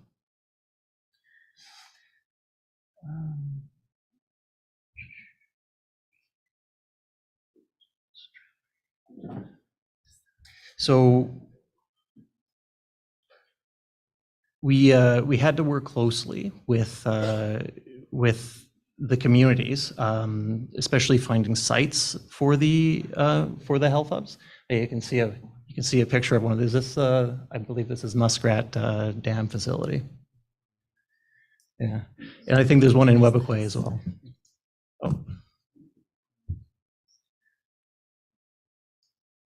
Yeah, and here it is. It's about 780 square feet, so they're not too large. Yeah, 2 bedrooms, open clinical space.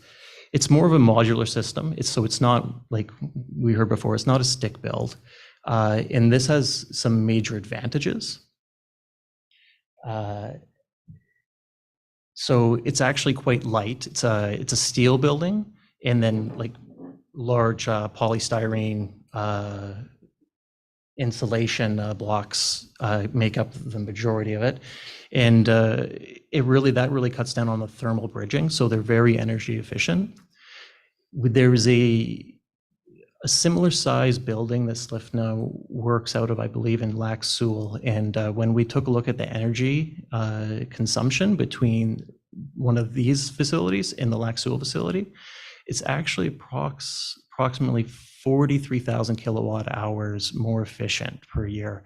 And when you actually think about how expensive the bringing energy up north is, it really translates. It's almost $1 a kilowatt hour, so it's almost $4,300 per year savings on this building compared to equivalent building that Slipna typically uses.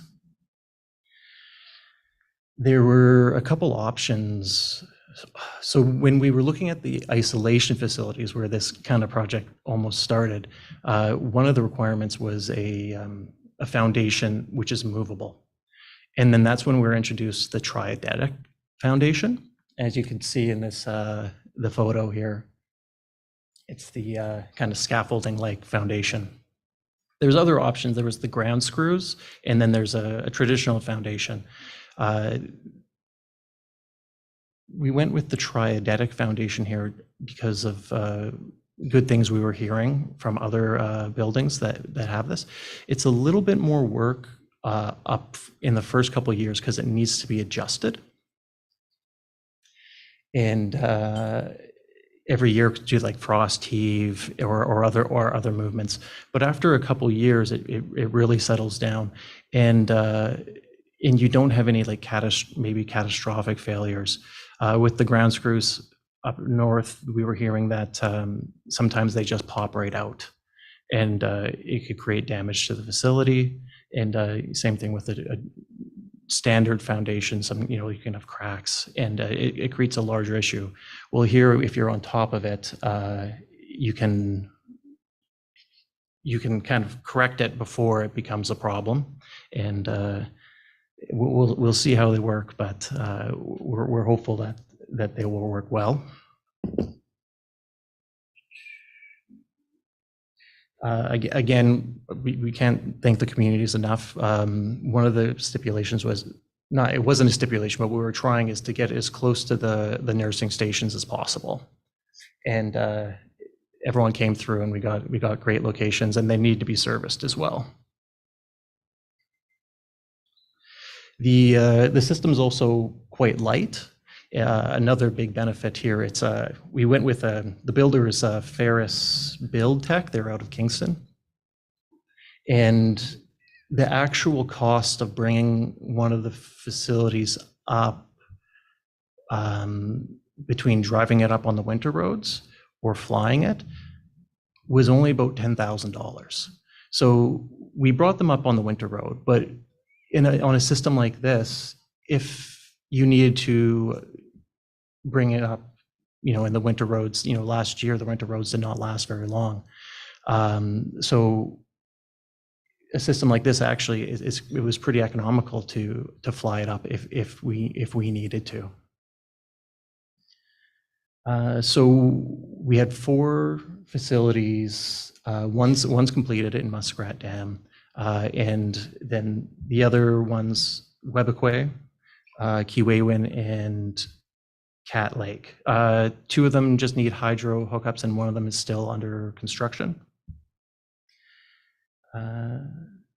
And we're really hoping that it really can be a community hub going forward, where people can come, get healthcare services, but also learn about different healthy living habits, and a place where a real community hub. That's why it's kind of the name that's caught on. We're looking to expand the project to more communities, and also making them a little bit larger. And again, I can't say that without the community's support, the project wouldn't have been the success that it has been so far. Thank you very much.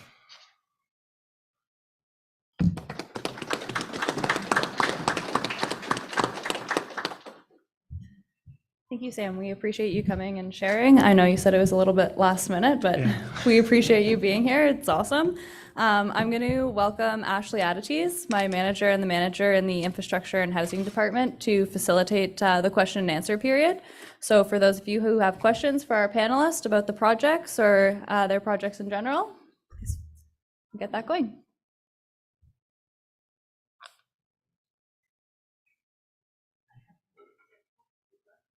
Hello? Okay, it's on. Hi. Hi, so I'm Ashley Adites. I'm manager with the Housing Infrastructure Department, and I'm just going to be facilitating the discussion here for our panel. So I'll get started with the first question for our panel, and then we can kind of take questions from the floor. But I know our panel featured different presentations on current future housing trends within NAN. We heard about tiny homes from Ottawa, the duplexes, triplex from Webequie, as well as the Sioux First Nation health hubs. So what I want to ask is, what is the one lesson or takeaway you have learned from your project that you'd like to share? If you want to hand over the mics. I have the microphone, so I guess I'll go first. To keep it positive, I would say that we took a little bit of a risk going with a builder that hasn't been up north, and I think it paid off. It was a new technology, and I think that the one thing that we learned is that sometimes you need to try something new to get a good result. Thank you, Paul. Sam, sorry. Oh, me? Oh, okay. For rapid housing, we with the SIP panels, SIP panels are foam and OSB boards on both sides, and for that, I think it addressed the housing homes, like the housing needs in the community, and it was very quick, and I don't know if I should say affordable, but it was all teamwork. Like when we did this, and it wasn't only me, but we had tribal council and other staff members that we as a working group that we coordinated, and things just rolled, and council approved the designs, and that's how we moved so fast on this project. Awesome, thank you. I would just say, don't be afraid of partnerships, because sometimes you find once you start something, other people jump on board with you, and you just have to run with it. Great, thank you. Do we have any questions for our panelists in the room? I'll just give a moment. See a hand up over here. I'll give it to Chief Batiste of Matachewan. Yeah, I don't know what. Yeah, this is for you, Paul. I guess I just got a question. What would the R value be on them little tiny homes, and the approximate cost to build one? That's what we're still working out. That's our feasibility to look at. But one of the stipulations with Canada Mortgage and Housing was for try to be as carbon neutral, and try to be had to be insulated. And if it goes through a factory, the factories all have to, upon leaving the factory, you have to have up to Canada building code. And so it has to all be up to, I guess, whatever our value is, the standard building code, and all of the electrical, plumbing, all has to be up to code. Yeah, also too, just in geographical areas, like the R value would be different than other places as well too, eh? It's colder. I assume further north you'd need more. The one thing about tiny homes is because they are relatively small, there's enough natural heat, and I think our goal is to put solar on them as well, so that they could try to be as self-sufficient as possible. Okay, thank you. And roughly, I guess you don't got an idea roughly what it would cost then, eh? Price, we said we've told the architect that it had to be reasonable, and we're thinking around 100,000. Part of the issue we've realized is it's one thing you can build a tiny home in a factory, but like so much, when you put it on the site, you have to have the site preparation has to be prepared to the level, to a specification that's appropriate. And secondly, the hookups have to be there, both sewer and hydro. The other issue is, and we're not sure, the issue of decks. A lot of people, usually the tiny homes, you have a deck, and some, it should be flexible enough that some people want to put an awning on or whatever in time, but we're working out what that would be as well, because when you, one of the things someone told us with a tiny home, there is a lifestyle change, and you end up living part of your life outside, and you end up living inside with less, and that's for some is a bit of a lifestyle. You have to kind of, there's some things people need to prepare for that. In fact, someone told us when we were looking at this to test out a tiny home first if the person likes it before they move in. Thank you, Chief Batiste and Paul. Do we have any other questions from the floor in regards to the presentations we had?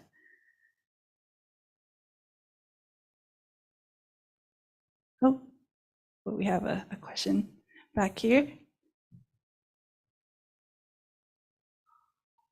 To wind my way through the tables here.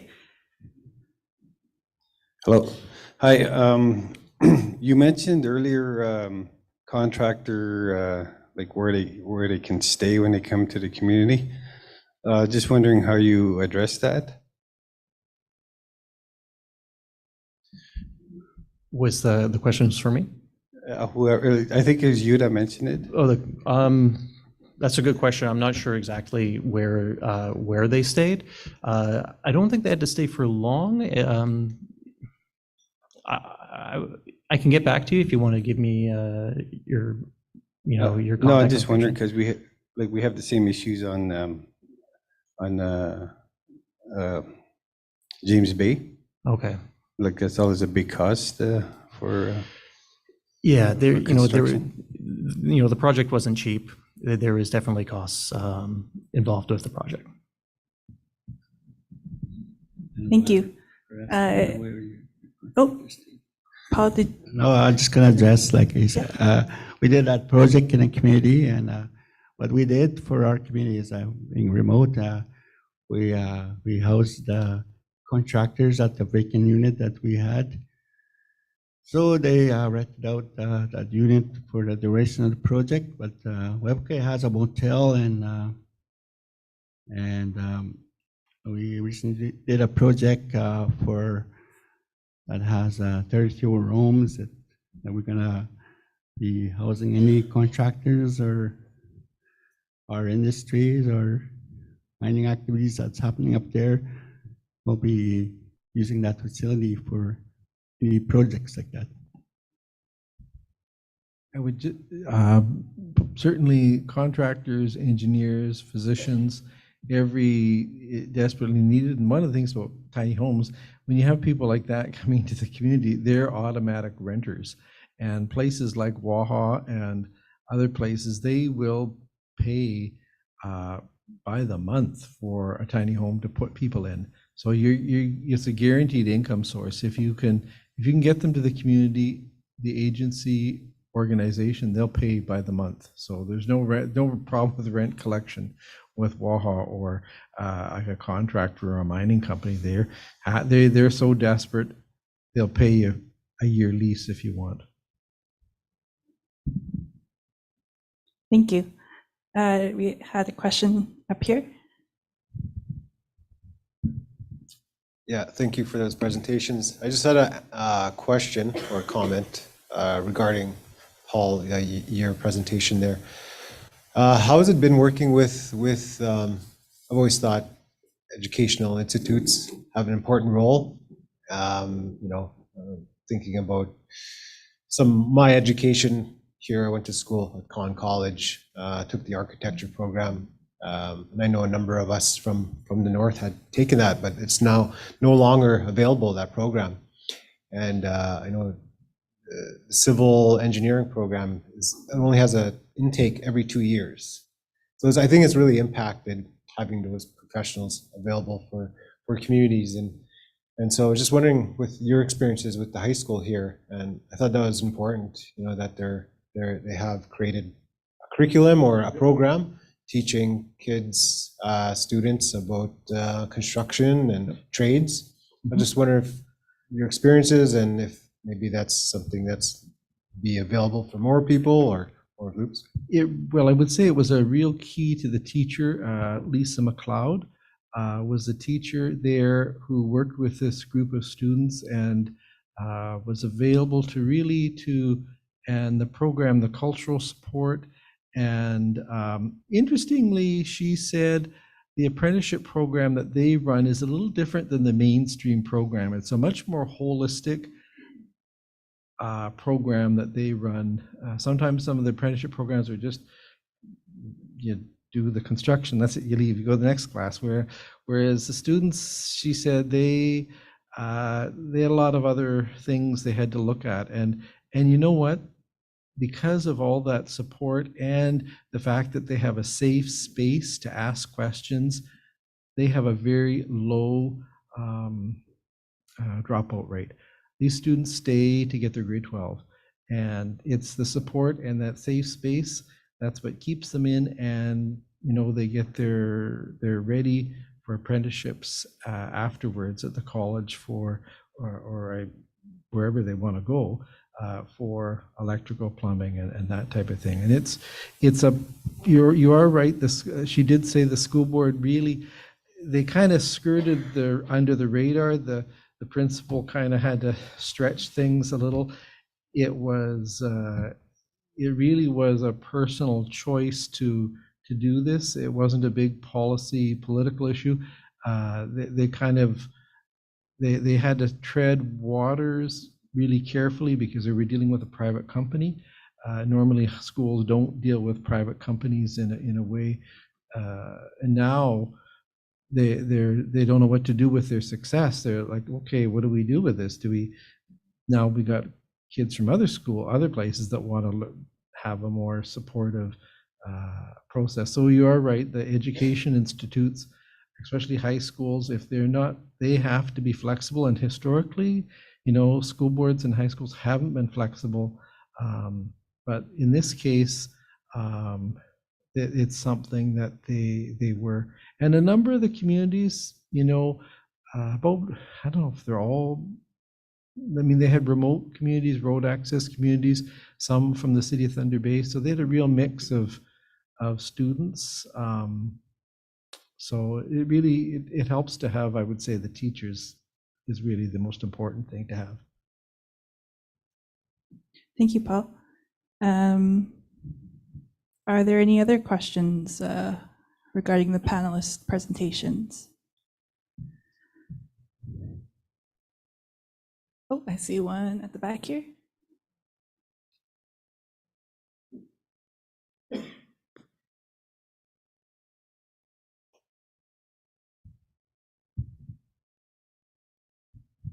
Hi, thank you. That's not so much of a question directed at Selifna, more of just a clarification on some of the information that was sent out to the group. So my name's Ed, I'm the owner of Mach 1 Global. We were contracted by Ferris to build that clinic in Muskrat Dam. The cost to fly the materials in was 3 ATRs out of Red Lake. It was roughly around $30,000 to fly all the materials in, complete. The second point I wanted to clarify in regards to the triadetic foundations, those foundations are a floating foundation. And so if they're installed properly, there's only a one-time adjustment after the first season. After that, there should not be any more adjustments. And if there's contractors out there telling you guys that they're going to charge you to come back to adjust year after year, that's not what triadetic will tell you if you call the manufacturer directly. And so just to clarify, the system is designed to float. The ground moves every year, every time it freezes, every time it thaws.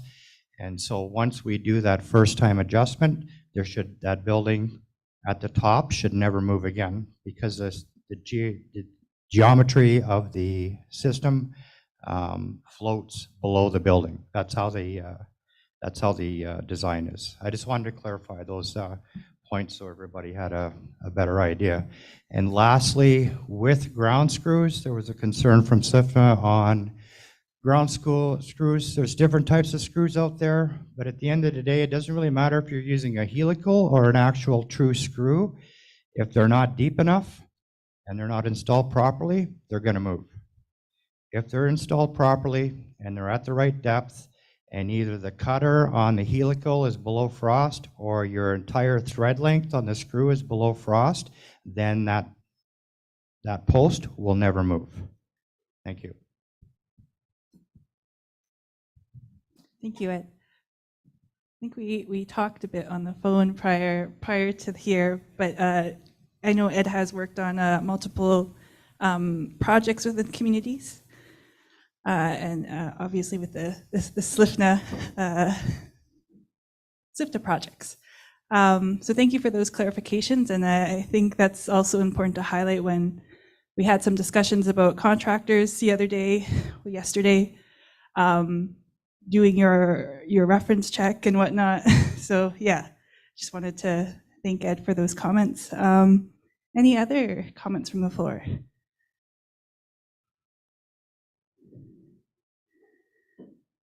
If not, I think that's good. So I want to thank our panelists for presenting their, and that wraps it up. Thank you.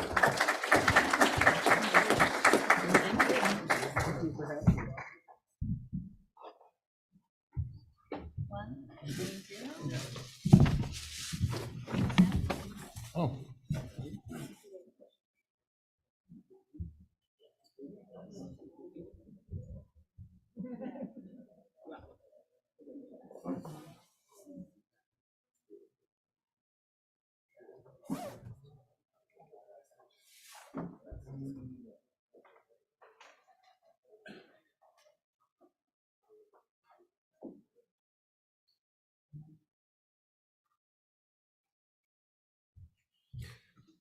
So we thank you again for those presentations. We ended early. We're ahead of schedule. So I think we're going to take a health break right now. And initially on the agenda is supposed to the next session, which was developing community-led designs for housing, was supposed to start at 2:45. It will now start at 2:30, so in about 25 minutes. Thank you.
Good afternoon, everyone. I know we're still kind of trickling into the room here, but I just wanted to give everyone a heads up. I am going to be collecting your passports. Your passports need to be fully stamped to put in the box, and you need to be here in order to claim your prize. So if you're not here to claim your prize, we will redraw.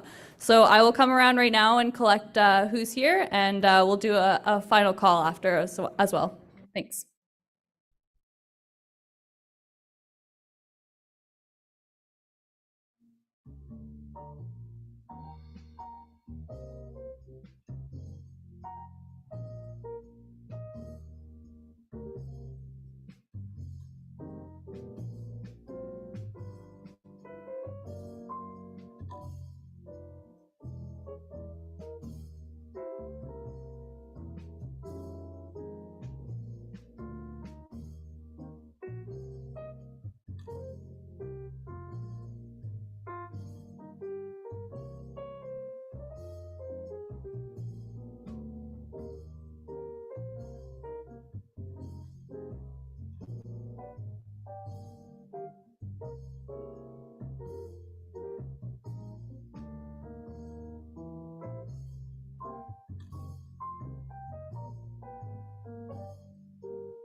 If you haven't seen Aaron and you have a fully stamped passport, you can put it in the box up front.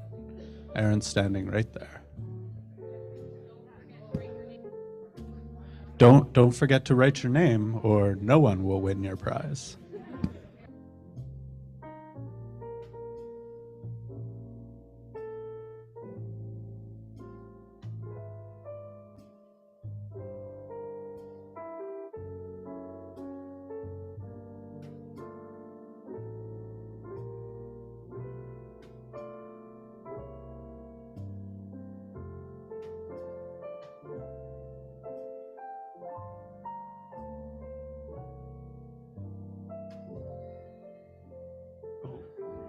Also, right now, surveys are being handed out. If you could just fill them out, leave them on your table, some feedback for next year.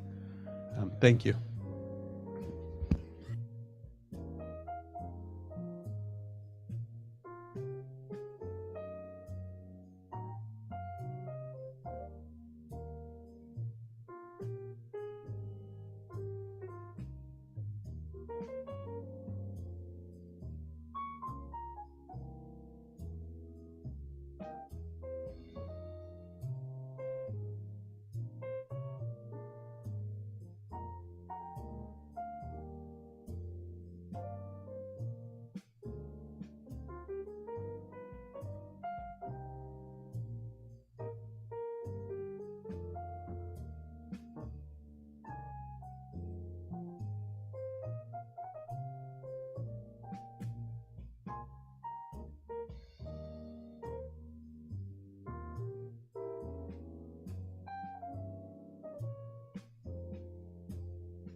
Okay, we're good to start.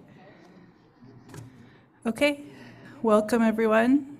I guess just a quick announcement that we are collecting the passport to prizes tickets. If you haven't put them in yet, Aaron's at the front here, and just get your tickets in so you enter our draw. But yeah, I am here to talk about our next presentation, which is community led designs for specialized housing in the North. This is a project of the NAN housing strategy that's been in development for the past year. And so happy to present with my co-presenter here, Jeff Herskovitz of Together Design Lab. So if you could get the slides up, thank you. Okay, first I just want to do a quick introduction to myself. My name is Ashley Aditis. I work as the manager here at NAN in the Housing Infrastructure Department.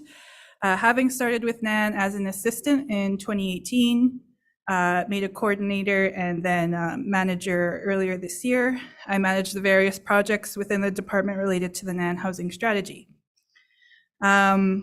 While I don't have extensive technical experience with housing, I'm not an architect or engineer or have the specialized knowledge that my partner here does.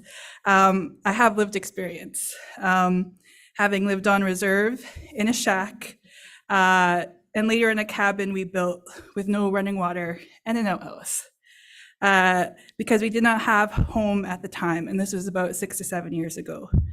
My background itself is in political science and advocating for improved public health in First Nations. I'm from Lac-La-Croix First Nation in Treaty 3 territory, although I have family roots in Sandy Lake First Nation as well. So I'm happy to be here to present on our project today with my co-presenter. I'll have him introduce himself. Hey, I'm Jeff Herskovitz with Together Design Lab, and I've been fortunate to work with Ashley and the team over the last 6 years in developing this work and kind of building towards community-led design for specialized housing in the North that we're presenting today. My background is in urban planning, which is kind of adjacent to what we're doing, but I've been fortunate to visit many of your communities, and I'm lucky to see so many familiar faces here and got to catch up with people after the kind of years of COVID this week. So I'm happy to be presenting with Ashley today. Thanks, Jeff. So we'll just get into our presentation.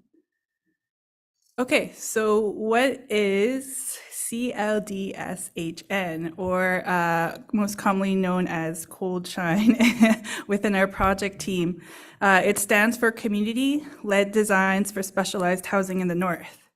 And you may hear this acronym quite a bit if you work with our project team moving forward, but that is what it stands for.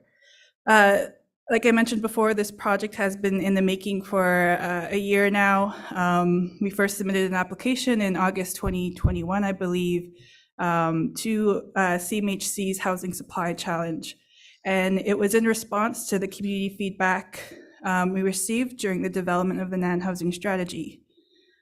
So this project specifically addresses the following NAN housing strategy themes: advocating for inclusive housing and sustainable and appropriate design and materials. So our intent with this project is, again, in response to community feedback, that not only do housing designs need to be improved, First Nations need to design it themselves. Our intent is to work with community members of NAN First Nations in the creation of what we're calling shovel-ready housing plans or housing packages for First Nations. And we'll explain more about the project in the upcoming slides, but we hope to do so through a process of co-creation, and we'll explain what this is in another slide, to ensure that the project's deliverables are tailored specifically to NAN communities. I want to emphasize that this process will create housing designs developed by First Nations for First Nations in NAN territory.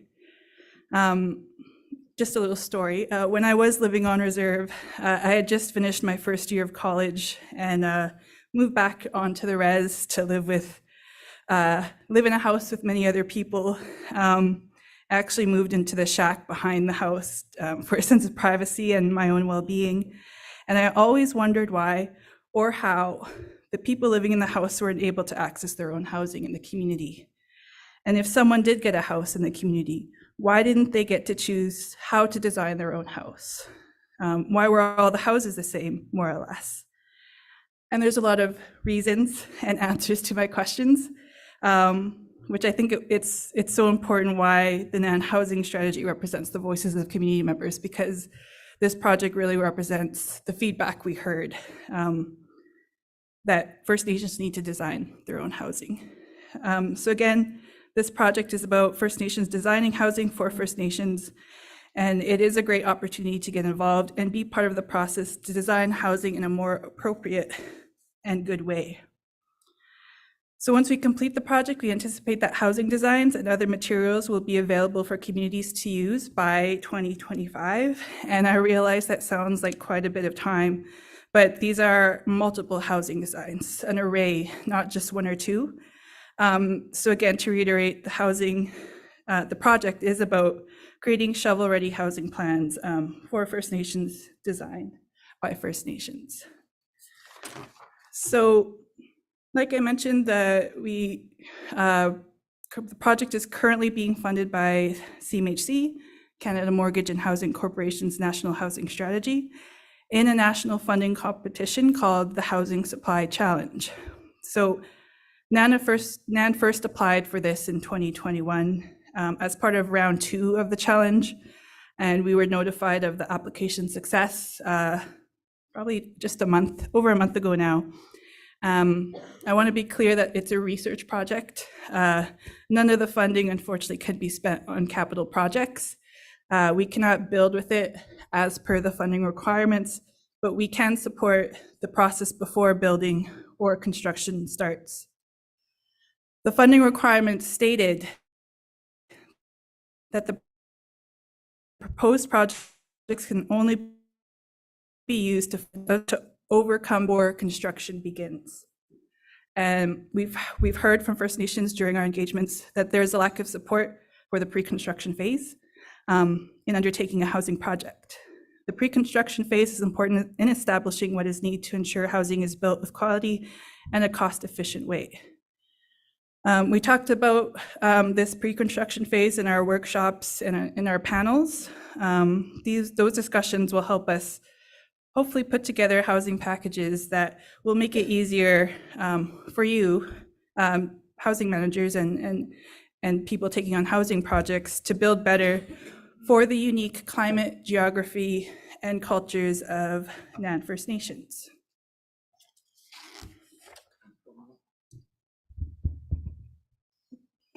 So what is a shovel-ready housing plan or a housing package? As Ashley said, the goal here is to equip communities with all the tools they need to be able to build housing. A kind of limitation, as Ashley pointed out, of this project is that we can't build anything. We can't put anything on the ground. And so when we decided to take this project on, what was important for us was the ability to give your communities and any other Nan community as many tools as we could to give a tangible outcome and to advance the project as far as we could. And so what we are able to deliver and what will be freely available to all communities, all Nan communities, are these complete design packages that focus on the three populations who are identified as being in greatest need through the development of the housing strategy. And so what you'll have access to is the kind of full blueprints, the materials lists, everything you need to be able to start the project for single adults, for folks in need of housing with supports, and for folks in need of emergency housing. And so what you'll be able to do is not have to go to a supplier, not have to do the different work with different contractors, but will instead be able to work directly with Nan in getting everything you need to get a project off the ground. And what that's going to look like is the deliverables that are on screen here. So first, it is the package with the drawings and materials list, everything you need to build the home, but then also the three toolkits. And the toolkits, again, these are in this project really based on the feedback that we've had, that having the designs and having the materials lists is helpful, but in many cases it's not enough to get a project off the ground in community. And that what was asked for was these kind of three additional supports that you see on the screen, which is support in putting together funding packages. And part of that is also making sure that the designs that are available to you are going to meet and fit with the funding packages that are available right now. So thinking about in the housing for single adults, making sure that it's designed in such a way and that it's costed in such a way that it's eligible for things like Section 95 or other programs, and then building right into one of these toolkits the kind of support that you might need in getting funding for it. And then the other two are a little bit more on the project side, thinking about project management supports. So things like checklists and calendars to make sure that you're developing the housing project in the right way. And these are things that you're going to be able to kind of take or leave. We recognize that not every community is going to need these three toolkits, but we want to make available as many tools as we can. And then the third one that we talked about quite a bit in yesterday's workshop, was some guides around tendering and procurement. So again, one thing to have the design package, but we also want to provide the support on the kind of community side. And for those of you who may be responsible for taking on projects like this, to create tools that are going to be as useful as possible, so that if you decide to work with one of the designs or decide that you want to build housing for one of the populations being targeted here, that you have all the tools you need to get that off the ground. And because we're developing all these tools, and we'll get to this later, but you'll have the opportunity to be a part of the development of those tools. All the material that's going to be produced is going to be really specialized to kind of communities in the NAN territory. So it's not going to be like working with the standard national documents that many of you have to work with. And yesterday we talked about portal troubles and things like that. This is all going to be done in a way that the materials are pretty accessible and really designed in a way that they're for communities in the north. So how will the designs be created? It's a process of co-creation. So the designs will be created by multiple people, from community members with lived experiences, including yourselves here today, should you wish to participate, to tribal council advisors, and to people with professional experience supporting each greatest need population. So co-creation is a collaborative approach that recognizes that together a diversity of people with a diversity of experiences can create the best design outcomes. As mentioned earlier, these populations were identified as experienced greatest need in the development of the NAN housing strategy. We recognize that youth are also in greatest need, and we do have a project specifically addressing the housing needs of youth. But due to, again, funding requirements with CMHC, we prioritize these three specific populations. We know that the current system is failing these populations the most, so we need to create new and different solutions. Our panel presentations featured the different ways communities are working towards these new and different housing solutions, and we invite our panelists to be part of the work here in this project as well. Each of the panels recognize the importance of having the opportunity to choose housing designs that best suited the needs of the community. And we saw that with Matawa's tiny home project and Slifna's health hubs. So we hope to have representatives who best know what kind of housing design would work for these three greatest needs populations. So your input will be valuable to the co-creation process because of your lived experiences and knowledge in supporting the different kinds of housing communities need. By bringing together all these shared experiences and knowledges, we can co-create better housing designs. So what is a co-creation team? There will be 3 co-creation teams for each population. So for example, for a co-creation team developing housing for single adults, there would be about 18 to 15 team members on that team. Likewise, for the other 2 teams, each team will include NAN members with lived experiences related to their team's population, as well as frontline professionals working with that population.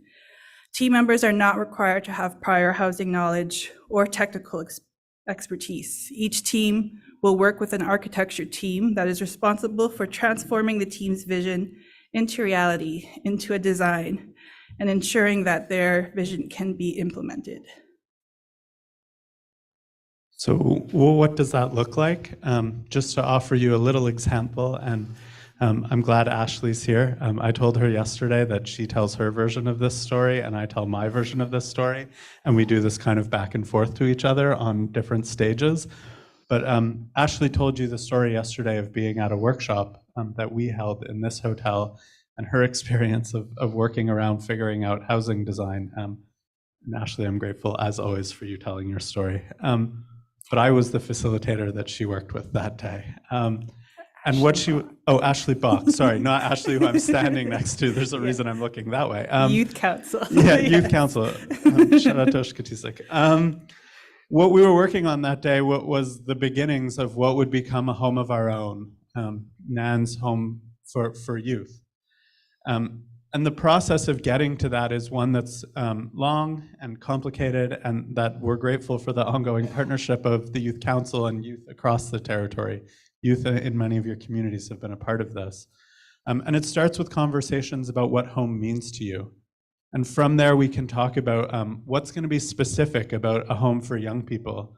Why is that different from a home for anyone else? And from there, we can build into drawings and imaginations of home. And as Ashley Aditi said, you don't need to have a ton of experience drawing or building to be able to do this. for a lot of the young people we work with, having played The Sims on their computer is the experience that they need.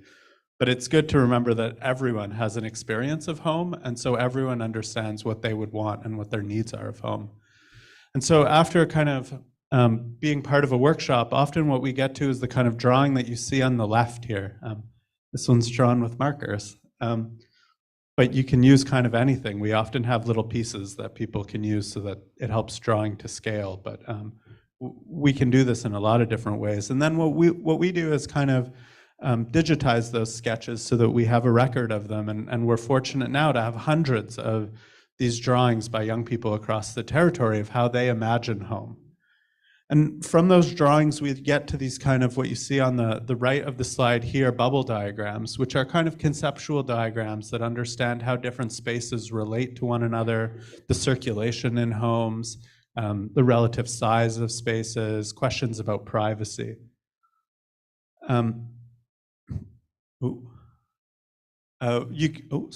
can see on the left here another one, a little bit faint on the screen, but the key is that we don't do this once or twice, but we do it many times with many people to understand what's common and what's different. And we collect many of these bubble diagrams so that we can kind of analyze and find trends in them. And what you're looking at here is a study of bedrooms and how different young people have conceptualized bedrooms in different homes, so that we can begin to synthesize and understand what is it that a bedroom should look like. But that analysis can't just be done in our office in Toronto, and that this is where the kind of co-creation really kicks in. And again, where I'm grateful to all the youth across the territory who have been part of this process, because we continue to come back and say, is this really what you meant?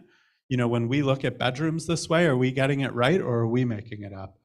And the process isn't just drawing a picture one time in this hotel, and it's instead this process of back and forth, of conversation and of verification. And that's really what a co-creation team will be doing, is understanding for single adults, folks in need of housing with supports, and folks in need of emergency housing, what are these relationships? What are these spaces? And what makes them kind of specific to you? And then, you know, we begin to get to an actual concept of a home. Here you see one that's pencil drawn. And again, this may not seem very technical, but now we're actually getting towards more technical drawings of home. But they're still rooted in those marker drawings. They're rooted in the conversations that we continue to have.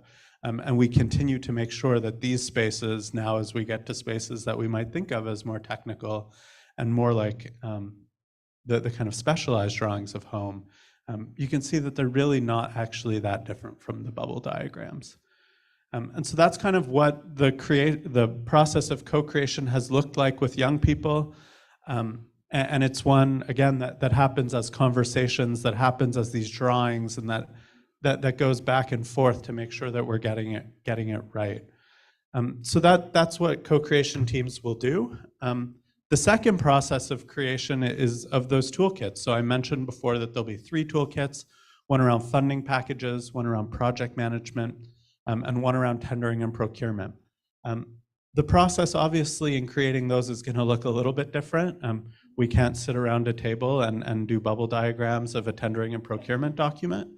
But what we can do, and what is important to do in the same way, is to make sure that we're making something that's relevant to all of you and to the folks in other communities who will be using these. There's really no sense in us creating these toolkits if they're not the things that are going to be most useful in community. And so in creating these, we'll be working with hopefully many of you, and please let us know if you'd like to, but housing managers, leaders in communities who handle the housing portfolio, tribal council representatives, of which there are some here today, and making sure that any tool we create really gives you something that advances projects in your community.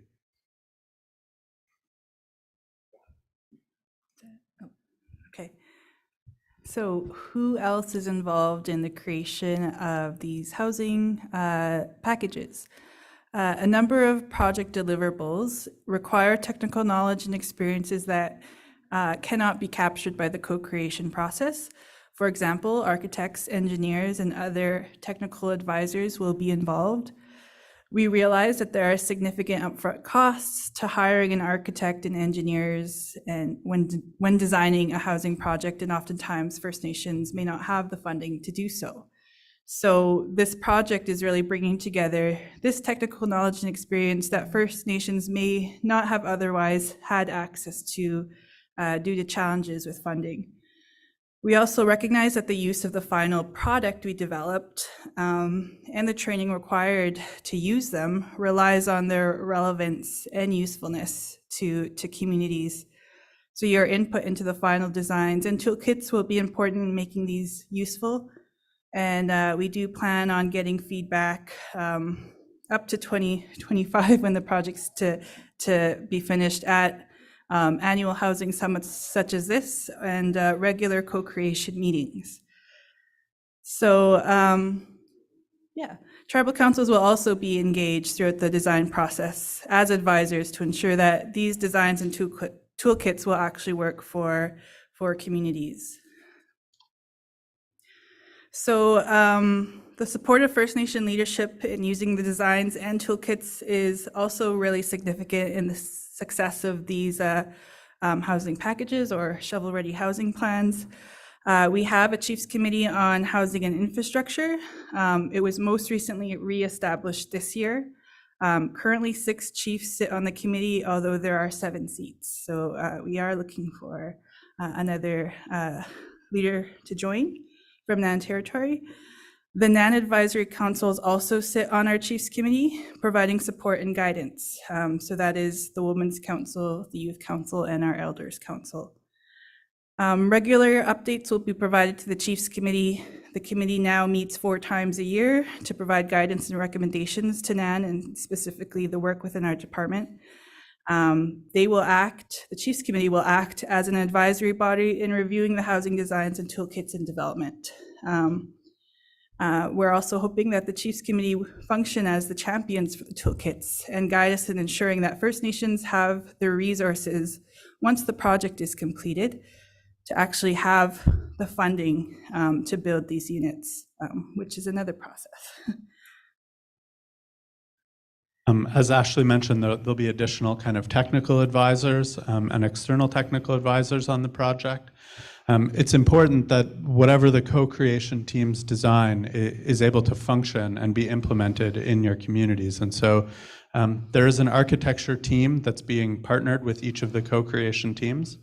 And the architects for each team were selected based on their experience both in the north and with the specific target population, which is particularly important when we're thinking about emergency housing and housing with supports that come with more specialized architectural needs. The thing, I guess, also to point out here specifically to this audience is that when we're talking about housing with supports or single adults or even emergency housing, we're not going to present you with kind of one housing package and assume that it will work in all of your communities. If anything, the panels have demonstrated over the last couple of days the need for specificity, particularly when we're thinking about geography and soil conditions and also climatic conditions. And so one of the kind of key components that the architecture teams have been tasked with is making sure that each of the designs is kind of flexible and adaptable enough that it can work on different foundation systems, which will all be developed. Also based on feedback from communities that we're going to look at different building systems. So the project won't kind of prioritize or only focus on, let's say, stick builds or only panel builds, but is going to be developed in a way that different building technologies can be used based on different communities' preferences. And so what the architecture teams are kind of tasked with is transforming the vision that a co-creation team presents into this kind of choose your own adventure of housing where communities can identify the different foundation types, the different building technologies that are best suited for them or that make the most sense with their labor pool, but will still allow them to meet the needs of that population. So in summary, in developing the Nan housing strategies, communities identified populations experiencing greatest housing need. And these 3 populations, I can reiterate, single adults, those in need of housing with supports, whether that's elders or people living with physical or mental disabilities. And the third population is those in need of emergency housing. And emergency housing can also be pretty broad in terms of transitional housing. So it really is up to the people that join that really determine what housing designs will be created. This project will have designed specialized housing solutions with NAN community members. Again, for the greatest needs populations. And these designs will be freely available to communities, and I believe Sheila mentioned that they would be licensed for use. CMHC's Housing Supply Challenge funding program, just to reiterate, it does not allow for capital spending or building, but the project deliverables will include everything needed to implement housing projects. You can be part of this process. So if you would like to get involved, to participate as a co-creation team member, our first workshop for co-creation teams is going to take place, that should read February 9th only, February 9th, 2023.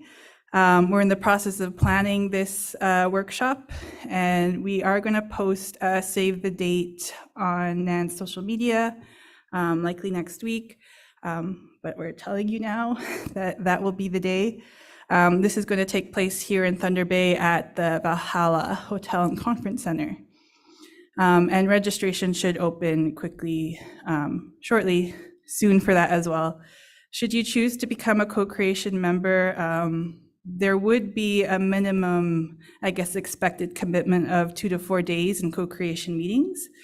So if you could make some time in your year to participate, that would be the expectation. They'd be virtual and in person, likely every 4 months, with the first to start in February. If you can't make every meeting, that would be okay, but we'd hope that any co-creation team member can participate on an ongoing basis. To join, you can contact either myself, Jeff here, Together Design Lab, or our director, Michael McKay, or any of our staff sitting here at the front to join. They'll direct any questions to myself. Other opportunities to participate will arise throughout the project, including joining the technical co-creation team. There will be a separate technical team made up of the tribal council advisors and any housing managers here that wish to join that instead, they're welcome to. And we will be hosting future NAN housing summits, future events where you can have feedback and participation as well. So this is the poster that will be posted, the save the date. Again, it is open to anyone that has experience working with these greatest needs populations. You're welcome to reach out and join. This is our contact information. Mike, our director, phone number and email, my contact information, as well as Sheila, who presented with Mike earlier, and Jeff as well. That's it. Thank you. Any questions?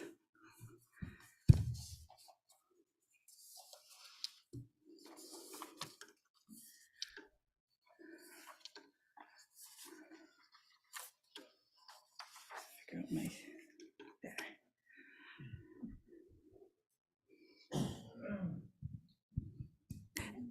If not, we can go to prizes. Yeah. But if you do have any questions and maybe a bit too shy, you can definitely email us, reach out to us, or speak to us after the event. We'll be hanging around. I think that takes us to 3:15, so we're early. Yeah. If you haven't put your passport to prizes in the box, you should probably come and do that before they start drawing names. Don't miss out on your chance. Up to Aaron if you haven't got your thing in the box.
Hi, everyone. My name's Tiffany, and I'm here with a couple other members of the Housing Infrastructure Department, Ryan, Zach, and Kevin, and they're going to be helping hand out the prizes.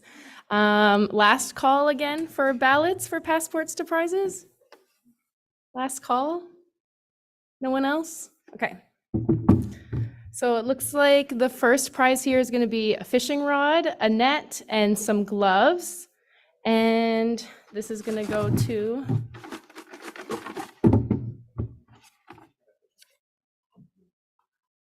Nancy Doblege. Come get your prize, Nancy.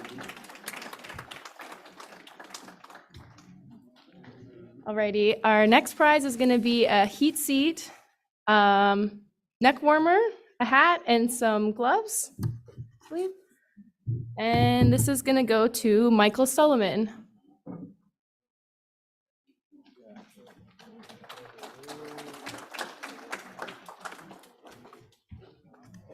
Okay, our next prize is another fishing rod and a heat seat. This is going to go to Randy Wabos.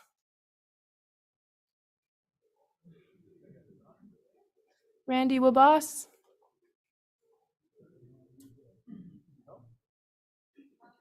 Last call for Randy. Okay, sorry, Randy. This is going to go to Gary Quissis. Gary, going once, going twice. Sorry, Gary. Okay, so now it's going to go to Bernard Gagnon. Okay, Bernard's over in the corner there.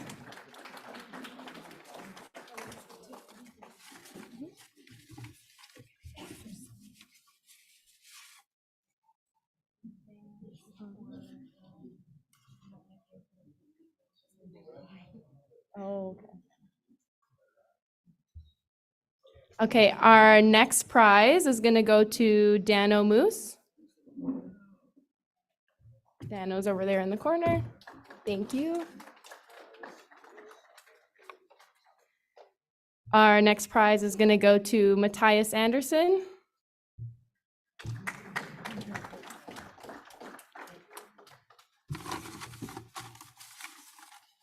Next prize will go to Irvin Taylor.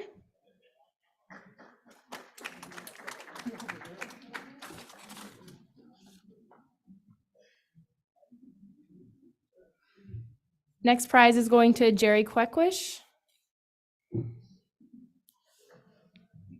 Queckwish? Jerry, are you here? Okay.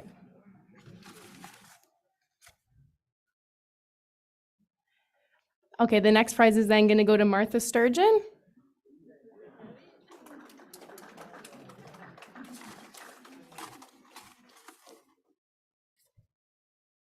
Okay, our next prize is going to go to Chief Cam.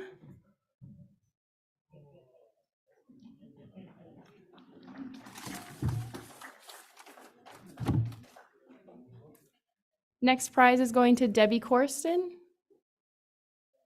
Debbie?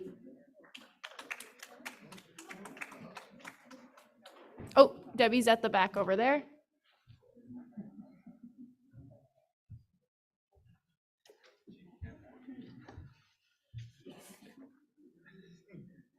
Our next prize is going to go to Pascal Spence.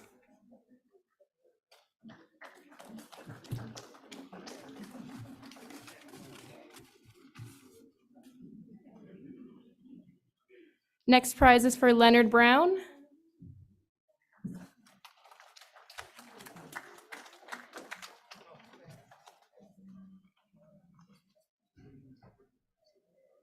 Next prize is for Dwayne Sugarhead.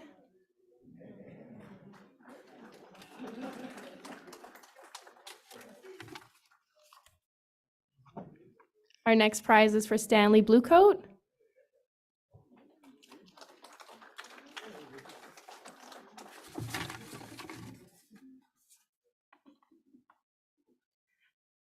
Next prize is for Marilyn Kashkesh.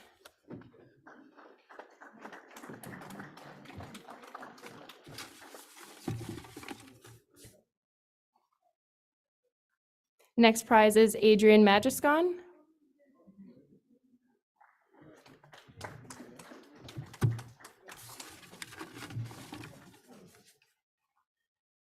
Next prize is for Sam Fiddler.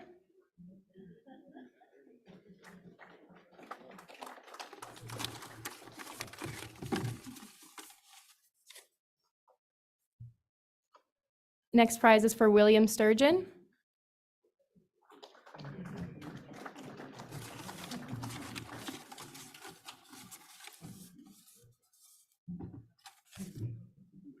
Next prize is for Luke McKay.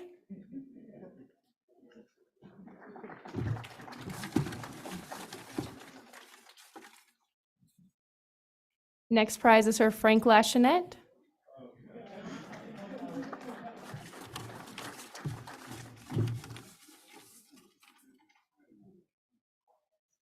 Next prize is for Ashley Bach.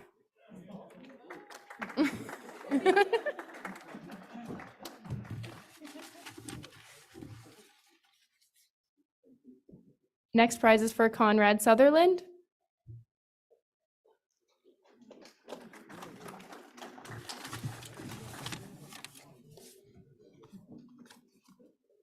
Next prize is for Erickson Owen.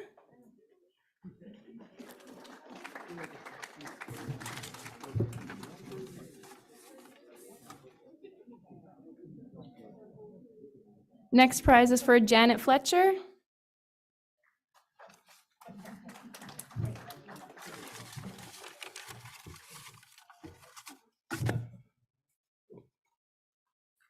Next prize is for Scott Desmoulin.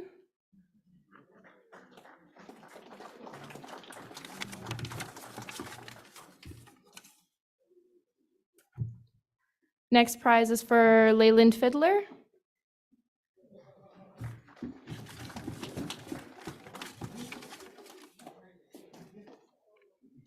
Next prize is for Michael Loon.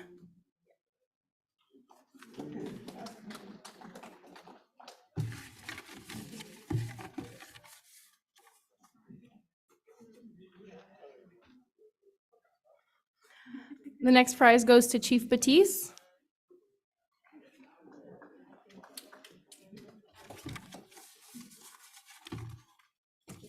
This is going to be the last prize. Shake that up. Last prize is going to Jocelyn Winter.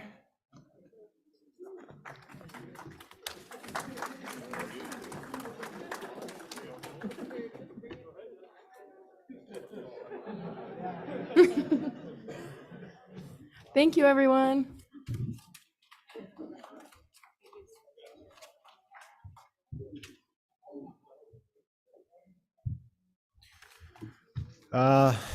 Thank you, Tiffany, for that. So just, oh no. Of course, shut that. Where'd Ashley go? Ashley?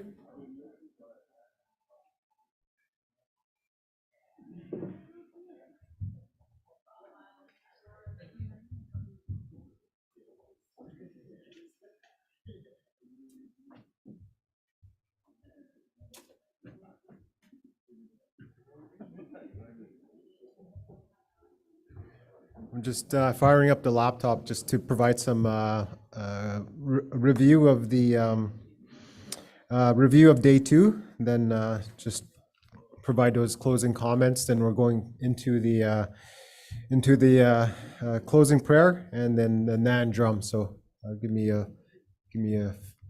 couple minutes here.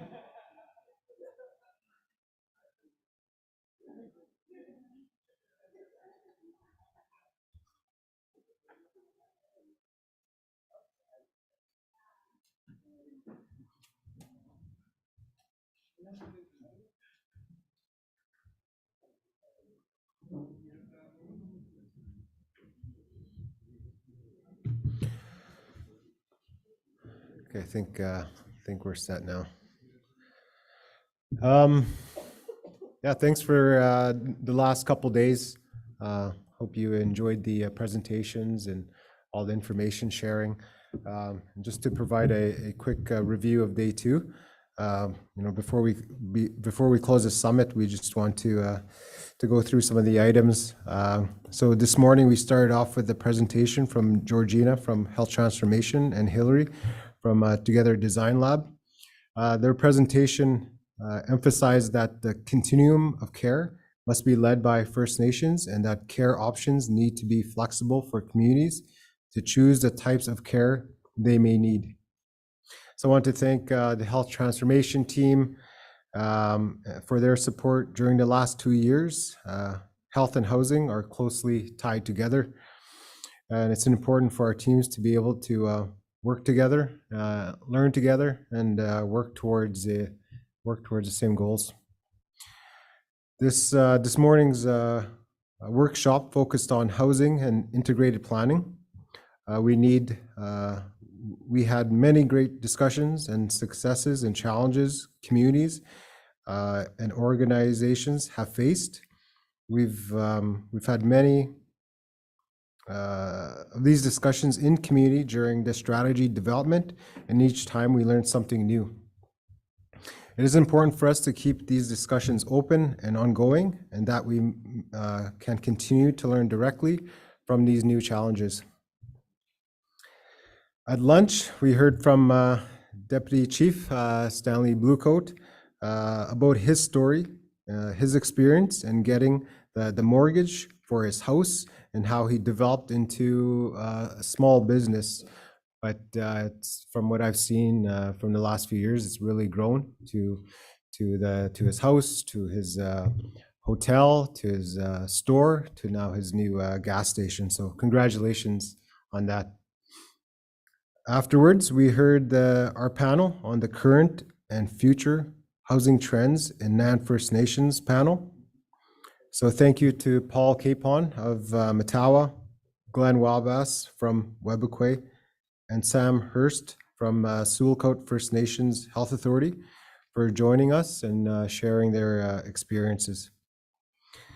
Training for our young people, apprenticeships, opportunities that need to try new technologies is something that many conversations have touched and is valuable to hear their insights and your insights. And finally, we ended the day off with the presentation of the NAN community-led designs for specialized housing in the North. We are very excited about that project, to move forward on some of the work there and create tangible products that will benefit any NAN community who is interested in using these future designs and toolkits. So that's the overview for day two. And yeah, again, I'd like to just closing comments. Thank you again for everyone for taking the time for participating in this. This is our first NAN Housing Summit, and hopefully we will continue to have these. And just a quick shout out to the team. They did an incredible job setting this up. So thanks. I'm going to pass it over to for our closing ceremonies. First, I'd like to invite our elder, Martha, to provide the closing prayer. Then we'll close off with the drum.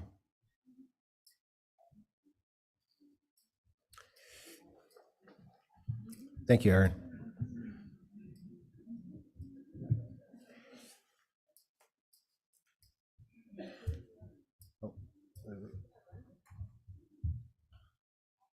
can't hear myself. Okay, there it is. So thank you for the invitation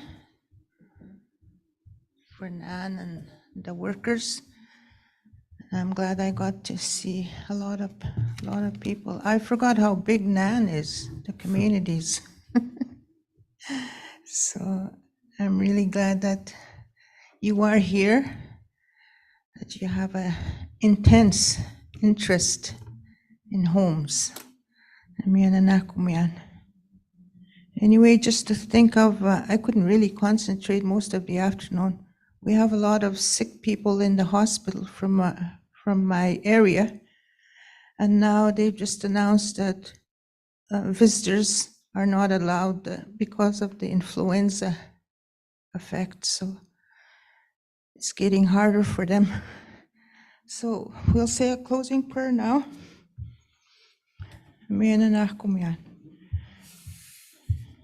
Kinanakum go no ta nakchikis go kaya. Ninanakum when we come in kistuag we mawachiton. Mitsukine japene mukon kakinake gunchuichishiak. You know, the Sega Ganamutska Dagan. Continue to help us in every way, protect us,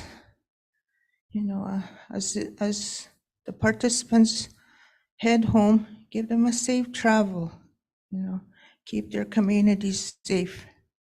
Thank you for their leaders, their youth, elders, and children that are all back home. Thank you for giving us families. Thank you for giving us homes. Thank you for all that you do for us. And I ask a special blessing on everybody. In Jesus' name, amen.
Thank you. Thank you for the drum. Thank you to the elder for the prayer.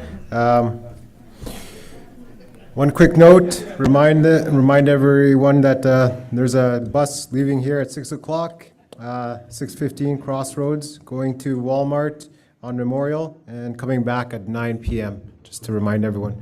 But that concludes.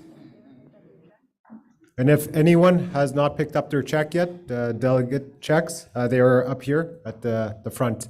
So that concludes our summit. Thank you again. Safe travels home.